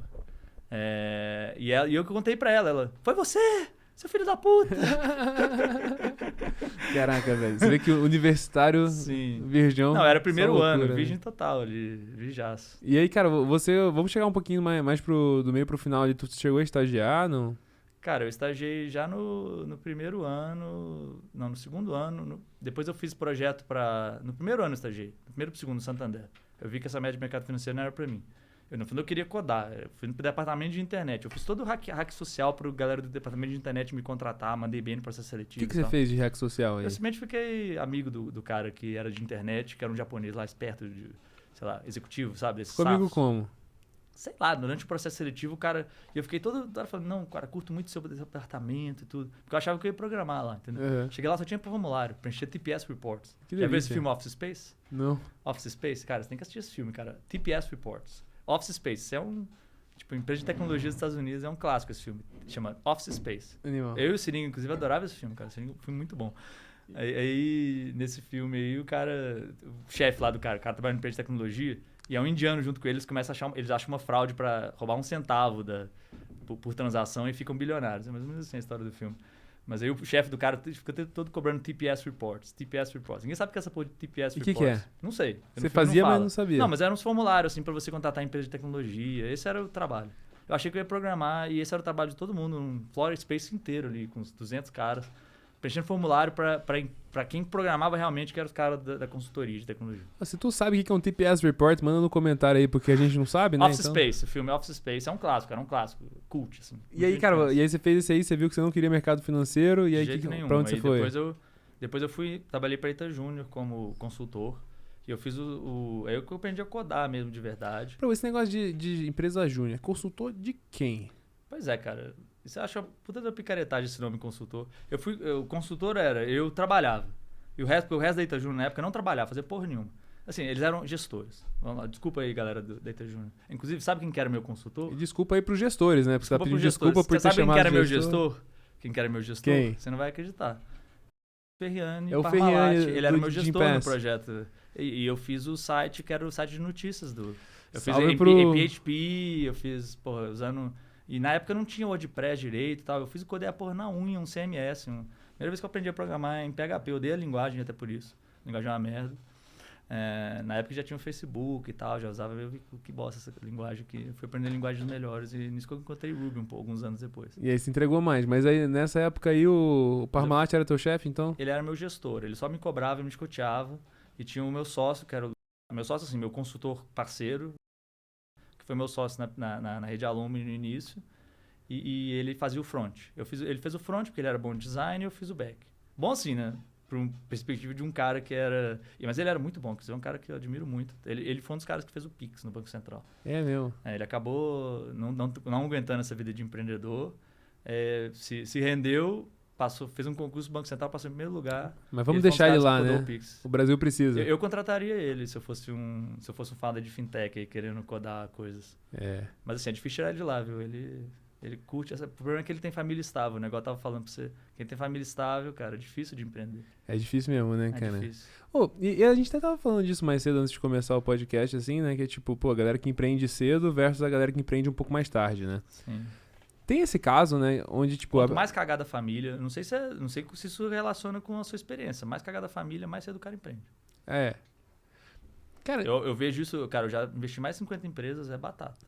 Cara, interessante, porque o Henrique até tava falando no podcast que, tipo, a galera de classe baixa tem uma tendência a não querer empreender, porque meio que, de acordo com aquele livro Outliers, meio que a vida inteira tomando na cara. O sonho do cara é um empreguinho estável, entendeu? Enquanto que o cara da classe média, ele quer mais, assim, né? Isso meio que leva ele a tomar esse risco. Os caras que mais empreendem, classe média pra alta, se o cara é muito rico, não empreende, porque, porra, não precisa de dinheiro. Quem não precisa de dinheiro não empreende. Só quando quer impressionar o pai, assim, isso, e tal. Empreende, aí faz uma loja de skin em São Paulo. Entendeu? Ou quando é bem mission driven, assim, também. Ou sei lá, vai virar ungueiro. Virou ungueiro, né? Aí também esses aí dificilmente ganham muito dinheiro. Alguns ganham, sei lá, porque mudam de ideia e tal. Ou fazem uma puta ONG, Salman Khan, entendeu? Salman Khan deve ter imagino que ele deve ter de família rica, ele foi trabalhar no mercado financeiro. Nem conheço o Salman Khan direito, as histórias. Admiro super, o cara é foda, né? Mas assim, ele foi virar ungueiro cedo, porque ele tava slaving away no mercado financeiro e viu que, pô, queria propósito e tal. Mas uns caras mais tipo eu, tipo Werneck e tal, tivemos famílias meio cagadas. Werneck mais do que eu, a mãe dele é empregada doméstica. Então ele nunca conseguiu, mas ele tinha essa coisa, como ser de família pobre, ele queria ter um emprego. Mas ao mesmo tempo ele tinha uma estrutura familiar meio cagada, porque o pai dele tinha seus issues aí. Então ele não ficava feliz nem a pau nos empregos, entendeu? Ele não demorou, mas demorou um pouquinho pra empreender, empreendeu, tá até hoje. Com 20 e pouquinho, assim? Não, sei lá, uns 5 anos depois de formado. Pronto. Ele virou o Salman Khan brasileiro. Ele saiu numa reportagem no Bom Dia Brasil, cara. Sei lá, a matéria, professor, o cara foi lá e bombou o canal dele do YouTube, virou o Salman Khan brasileiro. Hoje ele vende mega bem, né, o curso dele. Ele foi isso, eu até ajudei a mentorar ele. Cara, tenta fazer o poliedro online, entendeu? E ele começou com essa daí e foi, já tá bem, tem os struggles dele, como todo mundo.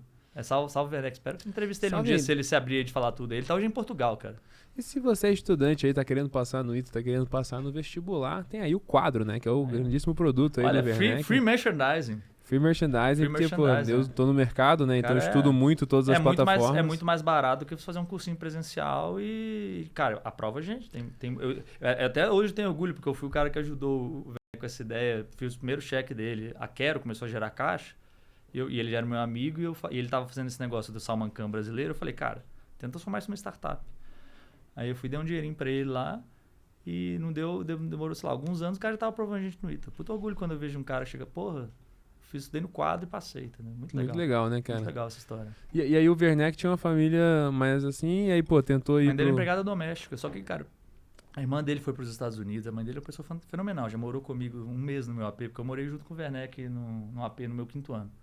E um tempo ela ficou com ele lá, cara, uma pessoa fantástica, maravilhosa. Pô, que legal, cara. E ele empreendeu. E aí você tem meio que esse caso também, que é quando a pessoa vai ficando mais velha, já tem filho e tal. E vai ficando mais difícil, né? A pessoa não vai ficando abandona, com cagaço, né? vai ficando com cagaço. Aí a pessoa vai ficando cada vez mais frustrada, né? Porque ela começa a usar os filhos de muleta. Não vou empreender porque minha filha vai ficar sem dinheiro. E, cara, a verdade é que eu fui criado por pai empreendedor. Fazendo empresa ao mesmo tempo que sei lá. E minhas grandes memórias que eu tenho do meu pai trabalhando, fazendo empresa, cheio de funcionário, eu lá no escritório com ele. Quando meu pai estava aposentado, sem fazer porra nenhuma, só escrevendo em casa, era broxante, assim. E ele ficava triste. Quando ele estava lá fazendo a empresa, era a alegria dele. Embora ele também não era muito bem, não era uma empresa na área que ele gostava. A verdade é essa, o grande erro dele foi não ter empreendido numa coisa que ele amava. Foi ter empreendido numa parada que ele só queria ganhar dinheiro e foda-se. Porque ele era um gênio, realmente, ele é o cara mais inteligente que eu já conheci, né? Também tem eu sou um pouco biased, né? Sou filho. Se vendeu... Mas ele queria ganhar dinheiro. Por isso que ganhou dinheiro, a empresa dele fracassou porque a empresa dele acabou fechando porque ele não queria fazer aquela porra. Ele queria fazer outras coisas, entendeu? Ô, Bernardo, eu tô sentindo que a gente tá ficando sem tempo, a gente tem que entrar na Quero logo, né, cara? Então conta aí Por isso que eu falei pra você, pra gente fazer umas 5 horas de 5 horas, né, cara? Vamos ver se o pessoal do estúdio vai expulsar a gente aí, né? Vamos pagar um extra aí pra galera do estúdio aí. Eu Entendi. pago aí na PF. Tem gravação hoje ainda, estúdio? Não, só vocês. Então pronto. Opa, vamos lá. Ó, Whisky Chivas, 18 anos. Vamos ver. Free of charge para todos os sócios aqui Isso do aí. estúdio. O E também Bernardo, a gente dá presentinhos depois. vamos entrar aqui, cara. Você começou a falar do... Você começou a entrar ali nessa ideia de empreender e tal, cara. E você se ferrou muito no começo, né, cara? Eu quero ouvir a tragédia. Cara, da tragédia toda... A tragédia toda. Cara, puta merda, cara. Eu não sei, a gente vai ficar 20 horas aqui, mas você quer ouvir a pior história? Você quer ver desde o começo a história? Desde o começo, cara. O que trouxe essa ignição de empreender assim pra você? Tá, a velho? ignição é basicamente, eu já namorava a Renata. Já não, vamos dizer, isso foi um pouco antes. Não, cara, um pouquinho antes de eu namorar a Renata. Então a Renata foi uma história de amor que eu conheci ela no 5º ano do ITA. Eu comecei a... Lá no ITA a gente brinca que o curso de redação de sociedades tem que fazer no 5º ano, né? Você ficou lá, redação voltar sociedade. pro mundo, né? Aprender a falar de novo. Então você tá lá com... aí você Bizu, tem que... Bizu mocado, bizu louco e tal. Aí você tem que fazer uma readaptação de sociedade, sei lá. Conhecer as pessoas do mundo externo e tal. E em São José a gente tem essa história que os caras de São José odeiam o ITA. E acho que é um pouco verdade, talvez até por culpa do meu pai, por causa desse trote do foguete aí. Mas assim, no fundo a galera tem inveja. Porque sabe que não conhece ninguém no ITA, na São José dos Campos. É muito raro uma pessoa de São José que entra no ITA. E então a galera com preconceito fala, aqueles caras do ITA não são normal, um bando de gente estranha, esquisita. E é verdade também, tem um monte de gente estranha, esquisita. É verdade. Eu me incluo nessa categoria, mas assim, apesar disso, eu ainda tenho muitos amigos muito mais estranhos do que eu. Mas você é um esquisito maravilhoso, meu irmão. É, o meu esquisito favorito. Não, mas tem uns assim que eu lembro que um cara na minha turma que eu pegava a colher assim. Eu não posso falar quem é, porque eu não quero matar ele, mas é um cara maravilhoso também. E quando eu vi esse cara... Conta a história de por que você começou a empreender, vai. Porque eu comecei a empreender. Então eu tava super... Chegou já no 5º ano, depois de todas essas... Aí eu fiz o Google Summer of Code. Eu comecei a empreender no local web. Eu falei, cara, primeiro eu queria fazer eletrônico. Eu queria fazer sei lá, um chip. Aí depois eu entrei no ITA assim com essa ideia, que eu ia fazer um processador moderno. Eu entendi como que era o mercado, eu falei, não vou ficar em comp mesmo. E quando eu fui entender o mercado, eu falei, cara, tipo, o único lugar que presta para eu trabalhar em comp é fora do Brasil. E aqui no Brasil, na época, tinha melhores empresas para se trabalhar. Local web, para quem gosta de estilo startup, Google, etc. Local web, que era do Giba. Salve, Giba. Salve, Giba, gente boa pra caralho. Grande inspiração para mim, empreendedor do ITA, inclusive. Fez a Local Web, né? Eu estagiei lá um tempo e tal. E isso é um demérito pro Giba, pra Local Web, mas simplesmente o jeito que, tipo, engenharia no Brasil era vista, acho que melhorou muito, inclusive. Era vista como, sei lá, aqueles caras esquisitos que ficam no porão ali, entendeu? Enquanto eu via, eu e o Gigante, né, meu sócio na Quero, a gente ficava lendo TechCrunch, via, sabia que no Vale do Silício o engenheiro era os reis, entendeu? Isso você tá em 2006. Tô em 2006 pra 2007. Então, eu apliquei na UIC em 2007, cara. Tava no 5º ano do ITA. Ninguém sabia que era aquela porra e mal eu sabia, comecei a ler os S's do De onde programa. você ouviu falar da YC, né? Não sei, cara. Eu e o Leidner, Luiz Leidner. Então, eram os primeiros sócios originais da rede Alumni. A primeira empresa era eu, e o Gigante. E a gente... E o Gigante era muito gagazeiro, assim, muito estudioso. Então, o cara lia o TechCrunch, ele sabia de tudo. E nisso a gente foi, não sei como, eu não lembro exatamente como que eu li o primeiro essay do Program, mas enfim, eu me encontrei lá no meu 4º, 5º ano do ITA lendo essays do Program, e nisso tinha um problema lá no ITA, que tinha um livrinho, que é um livro, tipo um catálogo de itanos. Pensa assim, um catálogo mesmo impresso, chama Histórias para se Contar, e tinha lá o nome, telefone e e-mail de todos os itanos, mantido pela Associação dos Alunos. Eu falei, porra, que merda isso aqui, a gente precisa digitalizar essa porra. Aí nisso veio a primeira ideia, que foi o Rede Alumni, que na verdade chamava Italumni. E não era uma ideia de startup, era simplesmente que eu queria fazer um projeto no meu 5º ano, não tinha porra nenhuma pra fazer. Faço tal estágio. Eu falei, vou fazer esse projeto aqui. A gente não sabe muito bem o que ia rolar naquilo. Porque eu já tava começando a entender que, cara, tipo, eu tinha que fazer... Ou eu ia pra fora do Brasil, trabalhar no Google, ou eu ia... Porque a única coisa que ia me dar tesão. Porque eu não queria ir pro mercado financeiro, não queria ir pra banco, não queria ir pra consultoria. Eu me recusava. Também não queria ficar no porão de uma empresa sendo second class citizen. Então era programador no Vale do Silício ou empreendedor? Quase isso. E também, sei lá, Embraer, melhor empresa de engenharia do Brasil. Mas é aeronáutico. Quem era computeiro lá era uma merda, entendeu? Se eu fosse aeronáutico, provavelmente eu teria ido pra Embraer. Teria ficado feliz lá, talvez estivesse lá até hoje, não sei. Porque eu também, outra coisa que eu me descobri que eu odeio ambientes corporativos, assim. Fui descobrindo isso à medida Inclusive o que seu próprio, né? Sim. O meu próprio ambiente corporativo, eu trabalho pra demolir ele todos os dias. Mas aí nisso eu fui, cara, tem que empreender. E porque eu comecei a namorar a Renata. Eu falei, cara, eu não quero ir embora daqui. Eu tinha um pouco apego também ao meu país, apego aos meus pais, eu acho. Meu pai já tinha morrido, mas minha mãe estava viva ainda. Eu falei, cara, eu vou lá pro Vale do Silício. E primeiro que também na época não era tão fácil. Não tinha ninguém sendo contratado pelo Google, Microsoft, etc. E eu nem apliquei e tal, nem corri atrás. E eu falei, cara, vou empreender, foda-se.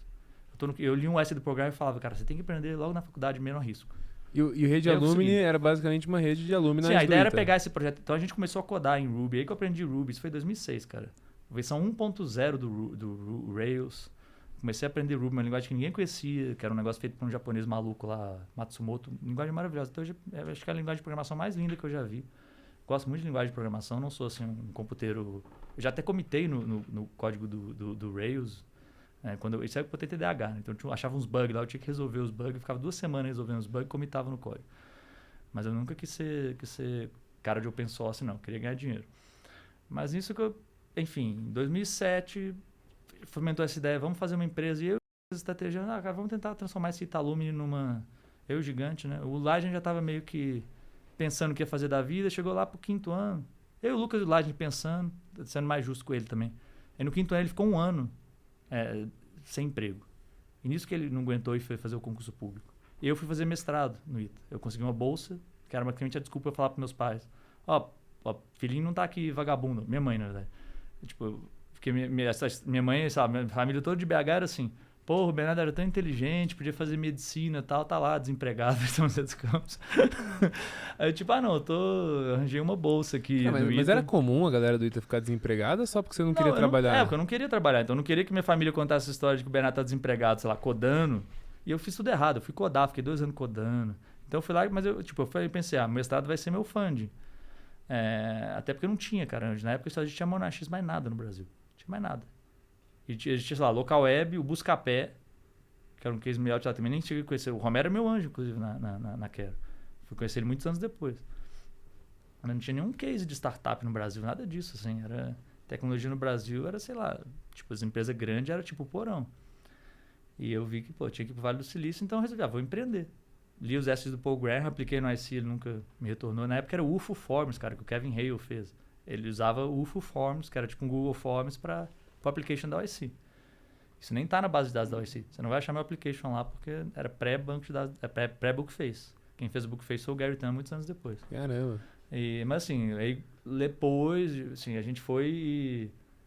Nisso, quando eu fiquei 2 anos fazendo mestrado, tentando achar um fund. Eu consegui R$100 mil do Prime, que era tipo o embrião de Startup Brasil. Já falar de Startup Brasil? Dá dinheiro de graça do governo. Então eu sou muito grato ao governo brasileiro, principalmente por esses programas aí que me ajudaram, que ninguém queria me investir, o governo me investiu. E era Rede Alumni? Na Rede Alumni, isso. Tipo, um programa, o que era? Era uma rede social para ex-alunos de faculdade. Pronto. Era um LinkedIn para a faculdade, era isso. A ideia era fazer, profissional, a ideia era fazer a mesma coisa que o Facebook, só que para mais profissional, entendeu? E, obviamente, aqui no Brasil, cara, tinha 0 chance de dar certo. A gente descobriu isso, principalmente no Brasil, com o fund que existia e tal. Cara, sabia que o Orkut foi a mesma história? Sim, eu sabia. Só que o Orkut era mais pessoal, né? O Orkut era igualzinho o Facebook, né? De Harvard. E a gente queria ser o LinkedIn, só que era, tipo, job offer, essas coisas.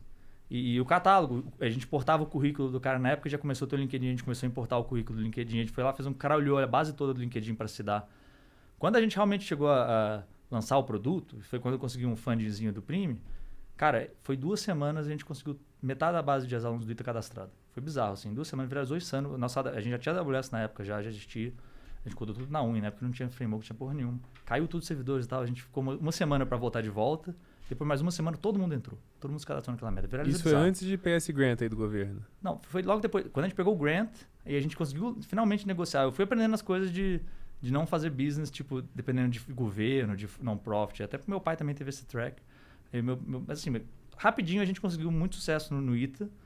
Metade da comunidade de alumni do ITA entrou. Mas a minha grande visão, meu big dream para a Rede Alumni, era a gente conseguir, sei lá, fazer com que as faculdades brasileiras tivessem o mesmo fund das americanas. Sei lá, 1/3 da grana vinha de endowment e doação. Mas assim, nunca cheguei nem perto disso, porque não tinha fund nenhum pra gente. E muito menos. Eu cheguei na ITA, eu cheguei à conclusão que a ITA, a Associação dos Engenheiros do ITA, é a melhor associação de alunos do Brasil. A gente conseguiu chegar a negociar com a associação da queria comprar e tudo, mas a gente chegou e desistiu do produto. Porque viu que, cara, isso aqui não é feasible, entendeu? Eu não quero fazer uma ONG. Aí 6 meses depois a gente foi e tentou o CaptaVest, que aí deu um pouquinho certo, a gente começou a... Eu vi toda a diferença de ter mercado ou não. A gente ficou, eu aprendi a fazer MVP, né? Eu fiquei 2 anos codando um negócio que quando eu lancei não deu certo. Não deu certo comercialmente. Até deu certo de produto, mas assim, ninguém queria pagar. Consegui um cliente na Univap, fiquei 6 meses pedindo, pelo amor de Deus, para a Univap do Paraíba, porque os caras compraram. A gente fez reunião com todo mundo, conseguiu um pilotinho de, sei lá, R$8.000 na época, durante 6 meses. Esse segundo produto, que foi o CaptaVest, eu tive uma ideia, o gigante que deu essa ideia. O Lucas, né? O apelido dele de Ita, o Gomes, o apelido dele é gigante, porque ele é muito grande, igual você, assim, mais ou menos. Acho que um pouco maior, não sei. Maior. É um pouquinho maior, ele é bem grande.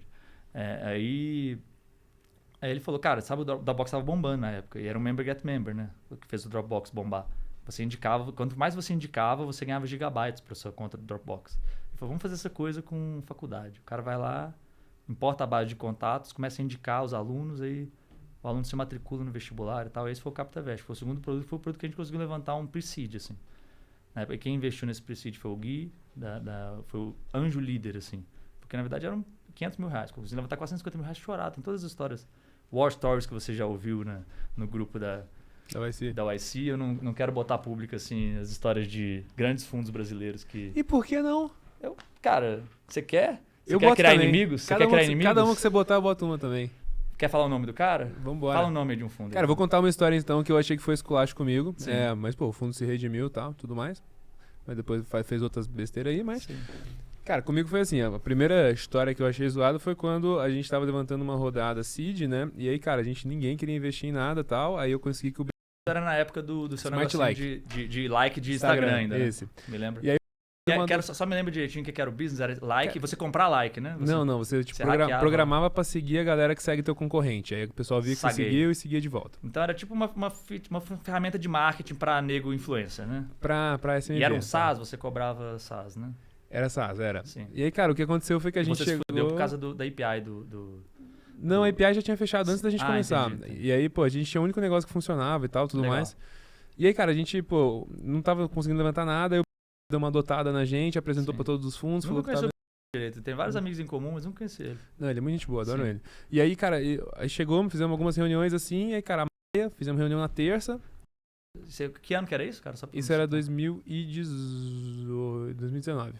Eu tava falando aqui do 2011, cara. Pronto, você é muito mais raiz que eu, caralho, não tem dúvida. Mas aí, cara, em 2019, aí a gente chegou, pô, fizeram o term sheet, a gente achou animal e tal, e aí, cara... Fez um term sheet pro seu business legal. Pro meu business de Instagram, postou nos Founderful, melhor investimento que é, melhor não sei.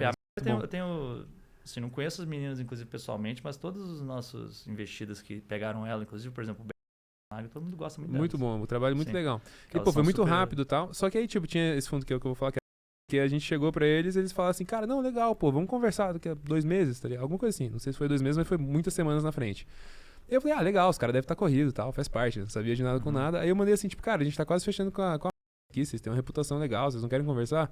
Aí o cara falou assim, não, eu consigo hoje à tarde. Animal, né? Chegamos naquela. Quem que era a pessoa? É bom falar a pessoa, porque muda muito quem é partner pra partner. Né? Especificamente... Cara, eu acho que ele é partner agora, ele era analista na época, eu vejo ele, não lembro o nome dele. Felipe? Talvez, não sei, cara, não vou falar porque eu não lembro direitinho. Eu lembro que na reunião tava ele, o e o Júlio e tal, e aí, cara, a gente fez a reunião com todo o negócio, assim, pô, acho que esse negócio não vai pra nada, tá ligado? Mas assim, cara, gostamos tava certo, né, de um jeito ou de outro. Tava certo. Ele falou, cara, mas, pô, gostamos de vocês aí, se quiser a gente faz o round e tal. Ele quis investir, então. Ele falou, pô, se quiser a gente faz o round, a única coisa que vocês têm que decidir nos próximos 5 minutos, que a gente não quer você shopping around com o nosso term sheet. Eu lembro que você me contou essa história, cara, quando aconteceu. E aí eu achei meio loucura, assim, né? Eu acho que eles estavam fazendo um experimento. Ele tava fazendo um experimento e aí caiu comigo e, porra, fizeram mal. Mas aí, pô, eu liguei pro meu irmão, aí meu irmão falou assim, tipo, cara, isso aqui é loucura, tá ligado? Você chega pra eles e fala assim, tipo, cara, não tem como. Não tem, é isso. E aí a gente chegou e falou assim, cara, pô, a gente não consegue aceitar agora. Seu irmão já tava no Vale, já tinha o track record, já tinha experiência. Já tinha levantado, já tava ensinando a gente. E aí os caras falaram assim, cara, se você sair do escritório, o valuation cai 20%. Mas eu tenho outro term sheet, cara. Por quê, tá ligado? Qual que é a estratégia aqui? O cara quer gamificar, assim. Eu entendo até o lado deles. Imagina, eles devem ter sido played by um monte de founder safo que foi lá, botou ele shopper around e cagou pros caras, entendeu? O cara fica magoado, ele acha que ele tem que se proteger dos founders. Os founders que acabaram de chegar não tem nada a ver com isso, entendeu? Se o founder for filho da puta, dá graças a Deus que o founder não mas você é honesto, assim, tipo, você pegar um term sheet e shop around, tipo, não tem nada de errado com isso. Você tá fazendo o que é melhor pra empresa. Concordo. Você tem que... E não é questão de shop around, tipo, cara, eu gosto de você, quero você, mas eu tenho a obrigação fiduciária com meus acionistas de... Fazer o que é melhor. De conhecer, falar com todo mundo. É. E eu entendo você, pô, dar um deadline de uma semana, né? Dar mais 5 minutos Mas no fim, tipo, você quer que o cara venha com O você... IC, porque inclusive, você é cara, minha legal. história com o IC, quando eu fui aprovado pro IC, eu cheguei e falei pro cara, te amo, tô muito feliz, mas eu tenho que falar com o meu board, cara. Eu já tinha bode, né? Quando eu tinha investidor, eu tenho que falar com a galera e tem que analisar algumas coisas aqui. Então, a gente demorou umas 2 semanas pra fechar com isso aí. É mesmo. Uhum. E ele não te deu esse limite aí, ou Cara, fala em ele foi 5 minutos? super nice, ele foi super... Cara, ele falou, cara, take your time. Pois Depois é. a gente foi conversando e tal, e depois, pô, fechou. Agora você conta. Eu conto? Conta Cara, aquela lá que qual que você quer? pegou os teus investidores pelas costas. Puta merda. Ó, vou falar pro nome dos... Eu tenho que falar os nomes, né? Tem que dar nome, dei nome Ah, aqui, eu pô. vou até falar, antes de falar, só pra pra eu ganhar um pouco de karma também. Cara, são grandes amigos meus, eles foram meus primeiros anjos. Cara, foi um anjo fantástico, cara. Eu diria que anjo, vamos lá, o Gui eu já coloquei em outra categoria, que é um anjo co-founder investor, entendeu? Mas o foi o meu melhor anjo. Porque ele me apresentou pra todo mundo. Cara, eu queria muito que ele fosse o meu também, mas um depois cara dessa... fantástico. É porque ele não podia investir mais, já tinha um fundo, já tinha... Era outros 500, né? Fundo você começa a ter dinheiro de outros caras, você tem sócio, etc. Eu não sei exatamente a dinâmica que aconteceu. Admiro muitos caras, eu indiquei pra eles que eu sei que são boa parte do portfólio, um deles, que vão dar porrada. Vai dar uma porrada muito maior ainda do que já deu. Já tá, cara, quase Tá indo unicórnio muito aí, bem, tá? né? Unicórnio. Então, mas deixa eu limpar Mas, a barra então, também, adoro cara. os caras, assim. Pô, eu acho que o cara... E vou bom, pegar cara. dinheiro de novo deles, tá? Vou pegar dinheiro de novo deles, se eles Pronto. me quiserem humildemente me aceitar. Dando de novo. Boa, velho. Mas Mas- agora a história quente. Na época, vai lá, eu era um bichão. 2011. Começando. Sim, cara, eu não sei exatamente o contexto deles, não sei muita história. Mas eu sei que nesses hustlers aí, eu tava, cara, 2011 já era o 2º ano da empresa. Então a gente conseguiu o prime, já tinha acabado esse dinheiro. Eles prometeram que eu tenho um empréstimo a juros zero que nunca rolou. E o já tinha ido pra Microsoft, o já tinha ido pro Banco Central, os dois emprestaram uma grana. Emprestaram, não, investiram uma grana na PF pra gente. Cada um colocou 40 mil reais, que na época era, porra, tipo, R$2 o dólar. Era muito dinheiro, né? Pra mim, que era um... Cara, na época, tipo, eu ganhava R$1.500 de salário, era isso. A gente se vivia com muito pouco mesmo. Nosso burn era, sei lá, R$10 mil por mês. Mas boa, Com corta pra história. etc. Então, contando pra história, eu tava, cara, falando com a galera. Inclusive, o primeiro anjo que eu falei foi o Gui. Foi um dos primeiros, porque o Gui, através de um grande amigo meu de faculdade, o Estojinho, que estudou comigo no cursinho, junto com o Pato, amigo do Pato também. Aí ele falou, cara, tem uns malucos que estão querendo investir em startup. Enfim, conheci o Gui. Aí o Gui sumiu. E nisso eu até conheci o Sidney Breyer, da Log Data Centers, grande Sidney, meu anjo 01, amo ele, tá? Me salvou. Minha mãe já tinha pegado dívida no empréstimo pessoal e o caramba. Aí ela tinha prestado basicamente dado pra empresa. E ela morreu com essa dívida. A empresa morreu devendo ela. Ela morreu devendo a empresa. Na verdade, eu fui lá e paguei o caixão dela. A empresa que ela não tinha dinheiro na PF pra pagar o caixão, cara. Bizarra a história. Mas enfim, minha mãe, salve mãe lá no céu, me salvou. Graças a ela, foi meu anjo mais importante de todos, né? E até hoje. Até hoje tá comigo ela e meu pai, me orientando e tal. Mas corta pra história. Mas assim, cortando pra história, me ajuda aí que eu tenho TDAH. Aí o Sidney investiu 50k, basicamente no favor. O Sidney chegou e falou pra mim, cara, eu não faço anjo dá trabalho. Eu falei, cara, pelo amor de Deus, eu te pago na PF depois. Enfim, minha história é que depois, uns 3 anos depois, eu dei 10x pra ele. Peguei 50k e transformei em 500k. Ele falou, não, vou pegar essa grana e vou investir tudo em 30 anos. Sidney, pague a sua promessa. Pague mesmo. Tem que ver 30 anos, né? 30 anos. Sidney o quê? Sidney Breyer, a Log Data Centers, cara. Você vê que bizarro, né? A galera do ITA vai fazer coisa parecida. Ele e o Giba foram fazer data centers. Um mais B2C, que era o Giba, e outro mais B2B, que era ele. Ele vendeu a empresa junto com a Riverwood, ele vendeu a empresa. Então nessa época ele já estava milionário, tinha vendido a empresa por 120 milhões de dólares. E aí ele deu 50 mil. E era o cara mais rico que eu conhecia, ele foi lá e deu 50k pra mim na broderagem, basicamente, porque ele falou que não queria fazer anjo. Fiz uma contra-oferta pra ele, baixei o valuation e tal. Ele pegou 5% da empresa por 50 mil reais, por isso que eu tive que recomprar ele. Caramba. Entendeu? E foi nesse janela entre eu conhecer o Gui, eu já comecei a captar, foram 6 meses. E, enfim, conheci num evento lá, tava até o Dave McClure no Brasil. Dave McClure veio no Brasil e fez um puto evento, assim, a galera, acho que até foi o cara quem organizou esse evento. Não quero saber não, conta a história. Enfim, tava lá, conheci o sócio da... Aí eles viram meu pitch, caralho, melhor pitch que eu já vi, tava super bem e tal. Assim, tentar resumir a história. No final das contas, eu já tinha achado 2 anjos. Um anjo, posso falar o nome de todo mundo? Pode. Tá, os anjos não tem grande problema. Eu já falei o nome do mais importante.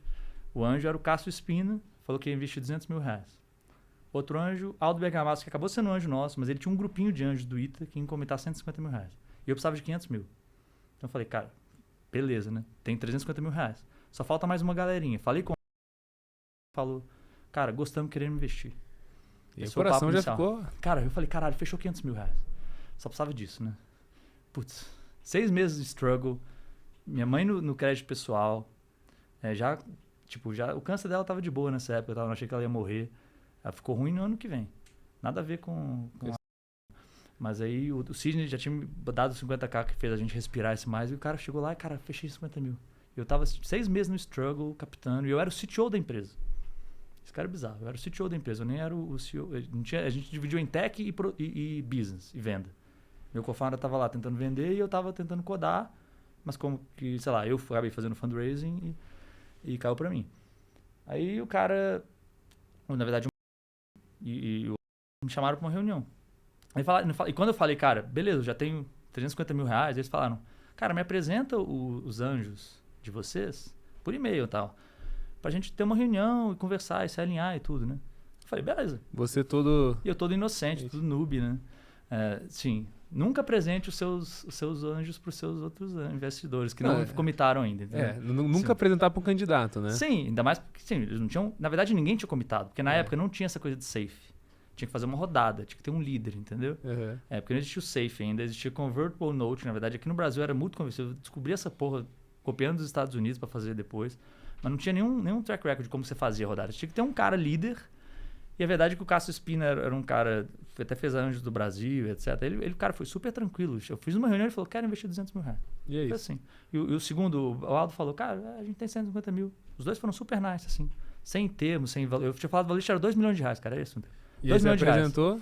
Eu apresentei os caras. Aí depois eu tive o retorno das telas. Cara, a gente se conversou aqui e tal. Pô, gostamos muito, a gente quer investir. Temos uma proposta para você. Aí eu falei, pô, legal. Deixa eu ouvir a proposta, né? Eles me chamaram. Aí cheguei lá, tava o pessoal da... Que no caso, acho que eram só o... Tava na época, era sócio deles. Eu acho que tinha outra menina lá. Mas não importa. Não importa, ele não tava lá. E estavam o Cássio Spina e o Aldo. E eles foram mostrar a proposta para mim. Os números provavelmente não estão exatamente exatos, porque eu não lembro todos os detalhes. Minha memória é até boa, mas também não é tão fotográfica assim. Mas tipo, sei lá, aí chegaram a proposta de investimento.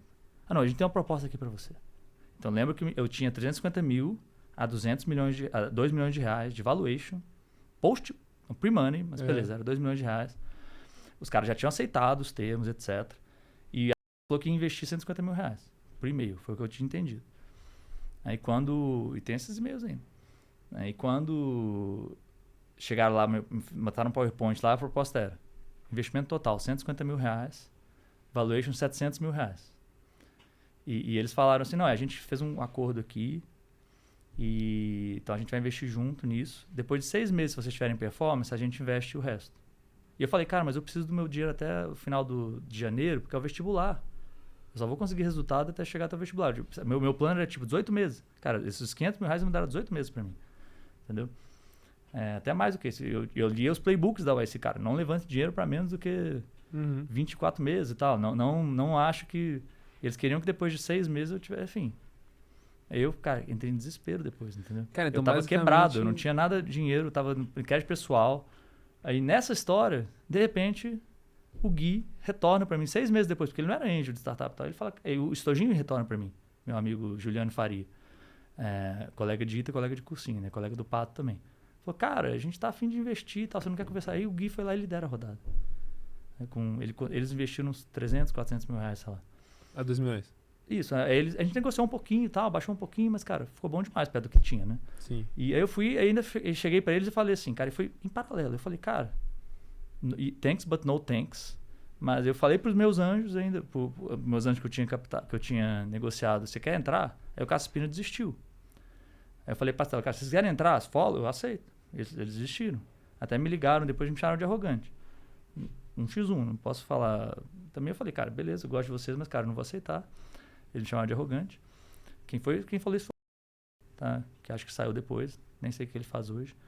E aí o Aldo acabou entrando, cara, mas ele entrou só ele tinha um grupinho, esse grupinho desistiu, e ele entrou na PF, ele era executivo, tá? Ele botou mais uns 20k só na PF dele. Então, essência, eu tinha 350k, viraram 20k de um anjo só. Cara, eu acho essa história tão powerful que eu acho que até vale gravar um corte aqui ao vivaço. Posso, cara? Pode, cara. Mas assim, o disclaimer cara, tipo, eu não conheço... obviamente, cara, o que você fez tá tracked, Tá tudo escrito e era um nos e-mails fundo, e tal. Era um isso fundo. 10 anos atrás? Aí o que o falou pra mim, porque o Aldo virou meu amigo, ele foi pro meu board. O Aldo falou, cara, nem entendi muito bem. Eles falaram que, porra, eles iam administrar investimento e pegar um carry. Pelo que eu entendi, eles queriam que os caras investissem no fundo deles. Pelo que eu entendi, porque eu não sei exatamente. Investissem no fundo deles e eles ganhassem o carry. E aquela grana, na verdade, que eles investiam em mim, virou grana do fundo. Ia virar grana do fundo. Eu sei que no final das contas o não foi nessa e ficou comigo e o Cássio desistiu de investir em mim. Não sei se ele colocou o dinheiro no... Eu sei que foi assim que terminou. Mas, graças a Deus, Deus é abençoado, me deu o Gui, que foi um puta de um angel, meu co-founder investor. Depois liderou o meu seed, ele foi meu angel pre-seed. Depois ele fez um fundo e liderou o meu seed. E depois, olha que bizarro, ele fez uma SPV e liderou meu Série A. Olha só. Então ele é o co-founder investor mesmo, que eu chamo Compradaço ele. mesmo, né? Compradaço, assim. Então você, empreendedor de tecnologia, se você está levantando uma rodada, já tem uns anjos garantidos, e aí de repente tem um fundo que você está negociando, que chega para você e fala assim, cara, estou extremamente interessado, você não pode me apresentar alguns outros investidores da rodada? Quem que está investindo? Não conta. Mantenha o teu sigilo. Por quê? O que esse investidor pode fazer? Você não tem nada a ganhar, fazer? cara. Não tem nada a ganhar. Nem fala o nome, só fala assim, tenho. Cara, o Ben Rocha me passou essa. Falou assim, cara, eu não posso abrir, mas o que eu posso te falar é que é um AAA investor. E você fala assim também, cara, você não gostaria que eu... Se fosse você, você não gostaria que eu falasse, né? Questão do sigilo, é isso. Bom ponto. Então, cara, senão a galera vai se juntar pelas tuas costas potencialmente. Isso chama lá no Vale collude. Colluding, né? Colluding, they're colluding. Que a galera chega junto e fala assim, já que nós tudo aqui estamos querendo fazer, eu acho que se a gente não fizer, esse maluco não consegue levantar a rodada. Exato. Então vamos se juntar aqui, vamos baixar o valuation dele. Mas é bizarro que tipo, eu não posso culpar o e o totalmente inocentes. A gente tinha a mesma ideia que eles estavam fazendo. Cara, o não tinha investido nenhum ano. Ele tinha ganhado dinheiro, ele vendeu a empresa dele, ele tava rico. Ele sabia fazer aquela porra. Eu fiz o pitch pra ele e falou, cara, seu pitch é muito bom. Ele até perguntou pra mim, onde você aprendeu esse tanto de coisa? Eu fiz uns blog posts ali pra ele. Ele gostou de mim e quis investir numa startup ou duas antes. Que animal, cara. E o cara chegou, 200 mil, ele foi maravilhoso. Só que eu, cabaço, não cheguei, não tinha, toma safe, assina aqui, entendeu? Assina aqui, toma safe, assina aqui, pum. E na época não tinha essa possibilidade. E hoje tem safe, então você pode usar isso. Graças ao nosso mestre guru Paul Graham, existe o safe. Isso mesmo. Faça a sua offshore e pegue um safe e assine na hora. Cara, e vamos lá, vamos voltar aqui pro momento em que você fez o pivot pra Quero de fato, né? Isso foi um bom tempo depois. Então a gente começou Então eu comecei a codar em 2006 para 2007. Fiquei codando até 2010. Quando eu abri a empresa, entre aspas, com o escritório, fui vender, fracassei. Fiquei mais um ano, assim, fizemos o CaptaVest, deu certo, entre aspas, a gente começou a ter receita. Só que a gente não conseguiu escalar esse produto. Aí o Gui investiu no CaptaVest, na rede Alumni, que na verdade era uma empresa que fazia um produto que chamava CaptaVest. Tinha nada a ver com o que a gente... Só não mudamos o nome da empresa. Aí a gente levantou 500 mil reais de pre-seed. E aí, cara, a história é um puta no shit show de briga com o co-founder. Eu e o Gustavo, meu co-founder... Porque o que aconteceu? O Lucas foi para a Microsoft. O Leidner foi para o Banco Central. Aí eu falei, cara, eu preciso de alguém para vender. Eu não gosto de vender, eu gosto de codar. Preciso de alguém. Aí, nisso, olha como que o mundo é engraçado. Eu falei com o Pato. Cato, eu quero você. Aí o Pato da Buzer, que já era meu... Cara, ele não teve coragem de empreender. Que eu te falo, com os caras que têm família estável, né? Tava lá trabalhando num fundo de real estate e tal. Aí, ele não topou. Não sei porquê, talvez ele não goste de mim, mas acho que porque ele não tava com coragem de empreender. Eu acho que ele não gosta de você, mas continue. Pode ser que ele não goste de mim. Mas enfim, eu amo o Pato, grande amigo. E depois o Relevo é apelidita, né? Gustavo, que era da turma dele, colega que também era um estagiário da Monax, na época, topou. E o grande problema, ele não tinha um relacionamento com ele, entendeu? Eu mal conheci ele, foi tipo, cara, eu tô afim de, tipo, pô, o cara virou o meu... Levantei uma grana, preciso de alguém pra vender, chega aí. Não, nem levantei, cara, eu nem tinha levantado, eu levantei a grana que era o Prime, que era 100 mil reais, essa grana aí. Ah, tá. E assim, quer ou não, ele ficou 3 anos comigo, a gente recomprou ele depois. Só que assim, foi um puta de um shit show, porque no fundo ele queria ser o CEO depois, e eu queria ser eu não achava que ia dar certo, e realmente não tava dando certo.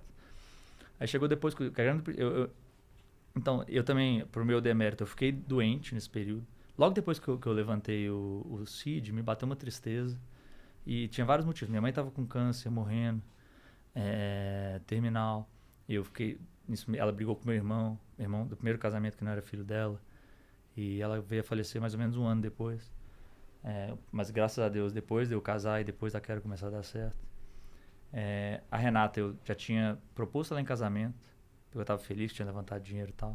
mas propus, mas ela tinha medo de casar com alguém nessa situação. Não tinha medo, não. Ela tinha coragem, porque ela aceitou o casamento, mas a gente não tinha marcado a data ainda. E eu tava super pressionado porque eu não tinha grana pra sei lá, pra fazer uma festa de R$5.000.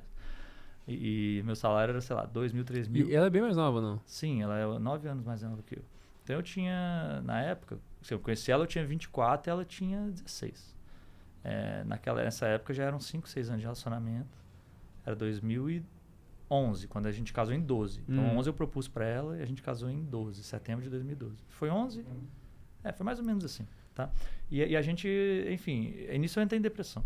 Fiquei uns 6 meses sem conseguir sair da cama. Nesse meio do caminho, acho que... E que já é Quero ou ainda não? Já é Rede Alumni ainda, Rede Alumni. Era o CaptaVest. Não, o CaptaVest era esse agora, produto né? era o Member Get Member para você captar alunos para sua instituição de ensino. Beleza. Já tinha uns 2 clientes, estava faturando principalmente num cliente, estava super... Lessons Learned, estava super concentrado num cliente só, porque a gente não conseguia vender para mais, a gente era muito ruim de venda. O Gustavo não conseguiu escalar o time de venda. Também era bootstrap, etc. Era muito difícil fazer vender enterprise num produto desse, que era um produto novo, etc. Eu fui aprendendo as coisas. E nisso eu conheci empresas trabalhando com coisas parecidas com o Quero Bolsa. Mais parecidas. Tipo, tinha na época... A primeira que eu conheci chamava Mais Estudo. Esses aí a gente realmente tratorou os caras. No bootstrap. Mas os caras eram bons, sabe? Já estavam faturando R$20 milhões. Um pouco depois, assim. Muito antes da gente.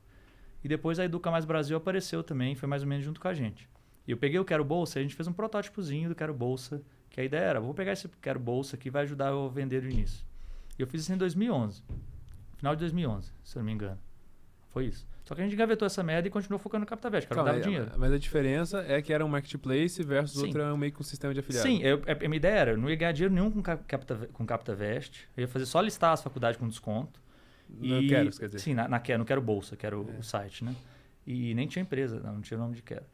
Aí nisso, basicamente a ideia era, vai facilitar a venda. Eu vou trabalhar de graça pro cara. Todo mundo já faz... Esse foi o produto que eu fiz tudo certo, cara. Eu fui lá, lancei uma landing page e comecei a fazer um SOzinho de tipo R$100 por mês. Quando já tinha 20 mil alunos cadastrados no Quero Bolsa, eu botei um estagiário, cara, faz as parcerias para mim. Eu sabia que já tinha as parcerias de associação. O cara tinha feito parceria com umas 30 faculdades, entre elas a Estácio, que na época era, sei lá, top 2 ou 3 do Brasil. E quando a gente já tinha, sei lá, umas 20, 30 faculdades parceiras e uns 20 mil alunos cadastrados quase de graça, eu falei, cara, vou codar essa merda. Eu codei essa porra no final do ano. Eu, Dalton, Thiago. Dalton, inclusive, foi segundo seu irmão. Ele era o melhor engenheiro do Pagar.me, que eu indiquei pro Pagar.me. Depois que ele saiu da Quero, tal, a gente teve uma briguinha lá boba. Mas eu adoro o Dalton. Salve pro Dalton. Dalton tá na Suécia hoje. Qual o apelido do Dalton? Dalton, não sei. Não tem Dalton, apelido. Dalton é tão crazy que Dalton é enough for him. Nem deram apelido pro cara. Mas ele foi um dos... meu primeiro anjo, na verdade, não foi essa galera, foi o ITA, cara. Eu consegui com o vice-reitor do ITA um projeto de bolsas pra galera trabalhar no Italumni. O vice-reitor na época, Salve Sacani, professor Sacani, grande vice-reitor do ITA, foi aposentado há uns 2 anos. Ele é iteano, inclusive, ele era o vice-reitor do ITA, ele foi durante uns 20 anos. Aí ele chegou, acreditou em mim e falou, calma aqui. Faz aí. R$20 mil em bolsa. Que legal. Aí nessas bolsas, um dos bolsistas foi o Lucas, um dos bolsistas foi o Dalton. Dalton nem ganhou dinheiro, porque ele queria tanto trabalhar que trabalhou de graça, que ele era do primeiro ano. Pô, o Siqueira, Fernando Siqueira, que é o CFO nosso hoje da Quero. O Sherman, tem um Sherman lá no ITA. Era o Rodrigo, um cara brilhante. O Ives, que foi coder nosso. Pô, volta pra história, vai, vambora. Sim. Vamos voltar onde que eu tava mesmo? mesmo? Você tava contando aí que você e o Dalton estavam programando um negócio no final do ano. Sim, aí a gente entregou e tal, mas eu entrei em depressão, cara, porque foi tanta... Eu comecei a tomar modafinil, que é um remédio pra você não dormir. Basicamente, eu precisava entregar, pô, eu tava com a pressão toda em cima de mim, eu não sabia delegar. Aí eu fui chegando nas férias, aí o Dalton saiu de férias, o Thiago saiu de férias, que era o nosso estagiário na época, virou co-founder da Quero. E tudo de ruim da tua vida, tu meio que engolia e sim, eu engoli e tal. Aí chegou em 2012, eu comecei a entrar em depressão. Aí eu não consegui, chegou num ponto que eu não conseguia nem sair de casa. Eu dormia, sei lá, 18 horas por dia. Mas todo dia era assim. Eu acordava e falava, cara, hoje eu vou trabalhar. Aí não conseguia. Aí ficava o dia inteiro. Até eu lembro que eu ficava naqueles joguinhos, assim. Na época eu tinha um iPod Touch. Não tinha iPhone na época. Eu tinha comprado essa porra da iPod Touch em 2007 ou 2008, assim. Quando tinha acabado. A gente lançou junto com o primeiro iPhone. Era um clone do iPhone sem 3G, né? Não tinha nem 3G, era 2G. E eu ficava lá jogando War naquela merda. Umas 2 horas por dia e dormia o resto do dia. Não conseguia sair de casa. Então eu fiquei nisso aí quase uns 6 meses, assim. E na verdade era por causa da minha mãe morrendo, entendeu? Eu achava que era por causa... Eu não sabia porque que era, não sabia que eu tinha. Minha mãe até foi lá me visitar e tudo. Minha mãe O Dalton foi me visitar. Enfim, né? E quando eu volto quando eu consigo casar com a Renata. Já era o quê? Setembro. Eu casei em 1º de setembro de 2012. Deixa eu entrar um pouco mais fundo aí, cara. Sim, pode entrar. Ô, meu mano, tu se importa se a gente esticar uma meia horinha aí, será, cara? Ou vai ficar complicado pra você? Tenho família. Oi? Eu tenho família. Não, boa. Pô, vamos fazer mais 10 minutinhos então a gente fecha, pode ser? Você que manda aí, cara. Então bora. Então, cara, bem, então não vamos entrar tão fundo na depressão, não. Cara, mas conta aí, vai, o TLDR da história. Então tu chegou lá... TLDR eu briguei, eu voltei, eu cheguei pra Renata, comecei a trabalhar de novo, eu cheguei, Renata, a empresa vai quebrar. Aí, tipo... Mas nessa empresa tava indo meio mal, assim. Tava indo mal, porque a gente já tava acabando nosso seed, nosso pre-seed. E aí vocês lançaram esse negócio, mas não dava dinheiro ainda. Não dava dinheiro, mas ele tava tracionando, só que foi abandonado. Porque o que acontece, quando eu voltei pra empresa, eu descobri que tipo, o único cliente que pagava, que era o Unisa, tinha quebrado. Parou de pagar, tava devendo 100 mil reais. Aí a nossa grana, tipo, que era pra durar um pouquinho mais, ia acabar, sei lá, em janeiro de 2013, assim. E nisso eu tomei a decisão, assim, muito olhando, assim, cara, a gente tem que pivotar. E o Relevo não queria pivotar, o Relevo achava que ia dar certo, o Relevo... Enfim, eu e ele brigamos, e a Renata veio trabalhar... A história mais romântica, a Renata foi... Eu falei, cara, eu quero pedir demissão. Cheguei pra Renata, quero pedir demissão, a gente vai trabalhar em São Paulo, na época eu era amigo de alguns caras já de startup, já tinha um Groupon no Brasil, os caras queriam me contratar, pagar 20 pau, na época eu ganhava 1.500 reais, entendeu? Aí pagava 20 pau, eu ia ajudar, a Renata ganhou uma bolsa integral na FGV, Law, na época. E, pô, você termina de estudar, eu vou lá, eu vou trabalhar no Groupon, depois quando você se formar a gente vai fazer outra coisa. Ela, não, quero... E eu sempre convidava a Renata pra ir trabalhar comigo. E ela foi, não, vou trabalhar com você. Eu tava saco cheio de direito já, dropou lá do escritório de advocacia que ela trabalhava lá em São José, que ela basicamente tocava tudo, e veio estagiar com a gente. Mas não deu um mês, a gente começou a brigar com o Relevo. Enfim, a gente brigou, levou essa porra no bode, eu falei, cara, peço demissão. Cheguei pro Gui. O Gui não aceitou a demissão. No final das contas, ele foi conversar com o Thiago, que era o co-founder meio que neutro dessa situação. Tinha eu, o Relevo e o Thiago. O Thiago era um carregador de piano, um coder, que eu promovi e deixei com bastante act. Ele começou como estagiário, meu nego do ITA. Eu dei aula pra ele, eu fiz mestrado no ITA e tava dando aula. Mas enfim, aí no final das contas o Gui decidiu, cara, Relevo, tira férias, 3 meses. Deu 3 meses de férias, a gente tava brequivado, faturando 30 mil reais por mês. E isso foi em 2013. E em 2013 a gente faturou R$1 milhão totalmente bootstrap. Tinha zerado o caixa e tal. Essa é a história do começo da Quero. Depois eu fui mudar o nome da empresa só, etc. Eu mantive o mesmo cap table, eu dei uma reorganizada depois, eu combinei com o Line, peguei uma dívida, enfim. Eu limpei o cap table, mas sem fuder ninguém. E mantendo todo mundo, todos os investidores e tal, não dei haircut em ninguém. Até looking back eu deveria ter fechado a empresa e começado outra, dado um haircut pesado nos investidores. Mas assim, eu tinha muita lealdade a eles e tal, não me arrependo também, porque assim, eles vão ter um retorno muito grande, se Deus quiser. E passou na YC quando, cara? Cara, bem depois, 2013, eu comecei a aplicar a partir de 2014. Apliquei 3 batches, a gente entrou na terceira vez só. Em 2015? Foi growth. A gente chegou lá, cara, com uma receita, a gente entrou em Summer 2016, Summer 2016.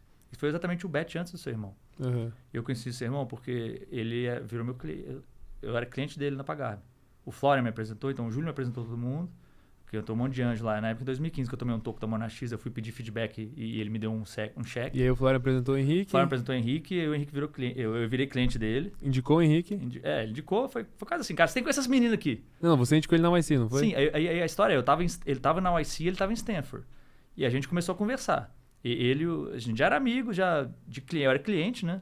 E a gente ficou mais próximo porque ele, eu tô aqui em Stanford e tal. Eu fui lá, conheci a cafeteria de Stanford. Eu lembro que ele e o Pedrinho me pagaram um almoço lá na cafeteria de Stanford e tal. E foi me contar. A gente tem essa ideia aqui desse negócio com uma lente, com VR e tudo, e vai projetar o desktop. Eu falei, essa merda aqui é bem... Assim, não tem nada dessa porra, cara, mas eu gosto de vocês e tal. Eu falei, cara, vocês deviam estar no IC. Isso era no começo do meu bet, assim. Eles, não, mas a gente já tem $7 milhões do Lehman, não sei o que mais vai investir, a gente tá cheio de grana, a gente precisa de grana. Aí passa um pouquinho depois, assim, no final do meu bet, eu já tava botando minha viola no saco, eu não consegui levantar o meu Série A que eu queria depois do Demo Day, mas eu fui lá e peguei uns anjos legais e tal, eu tava feliz. Depois a gente entra no IC, outra conversa talvez. Mas a história de como que eu indiquei o Henrique pra IC foi, ele me chamou no finalzinho do bet, ele e o Pedrinho...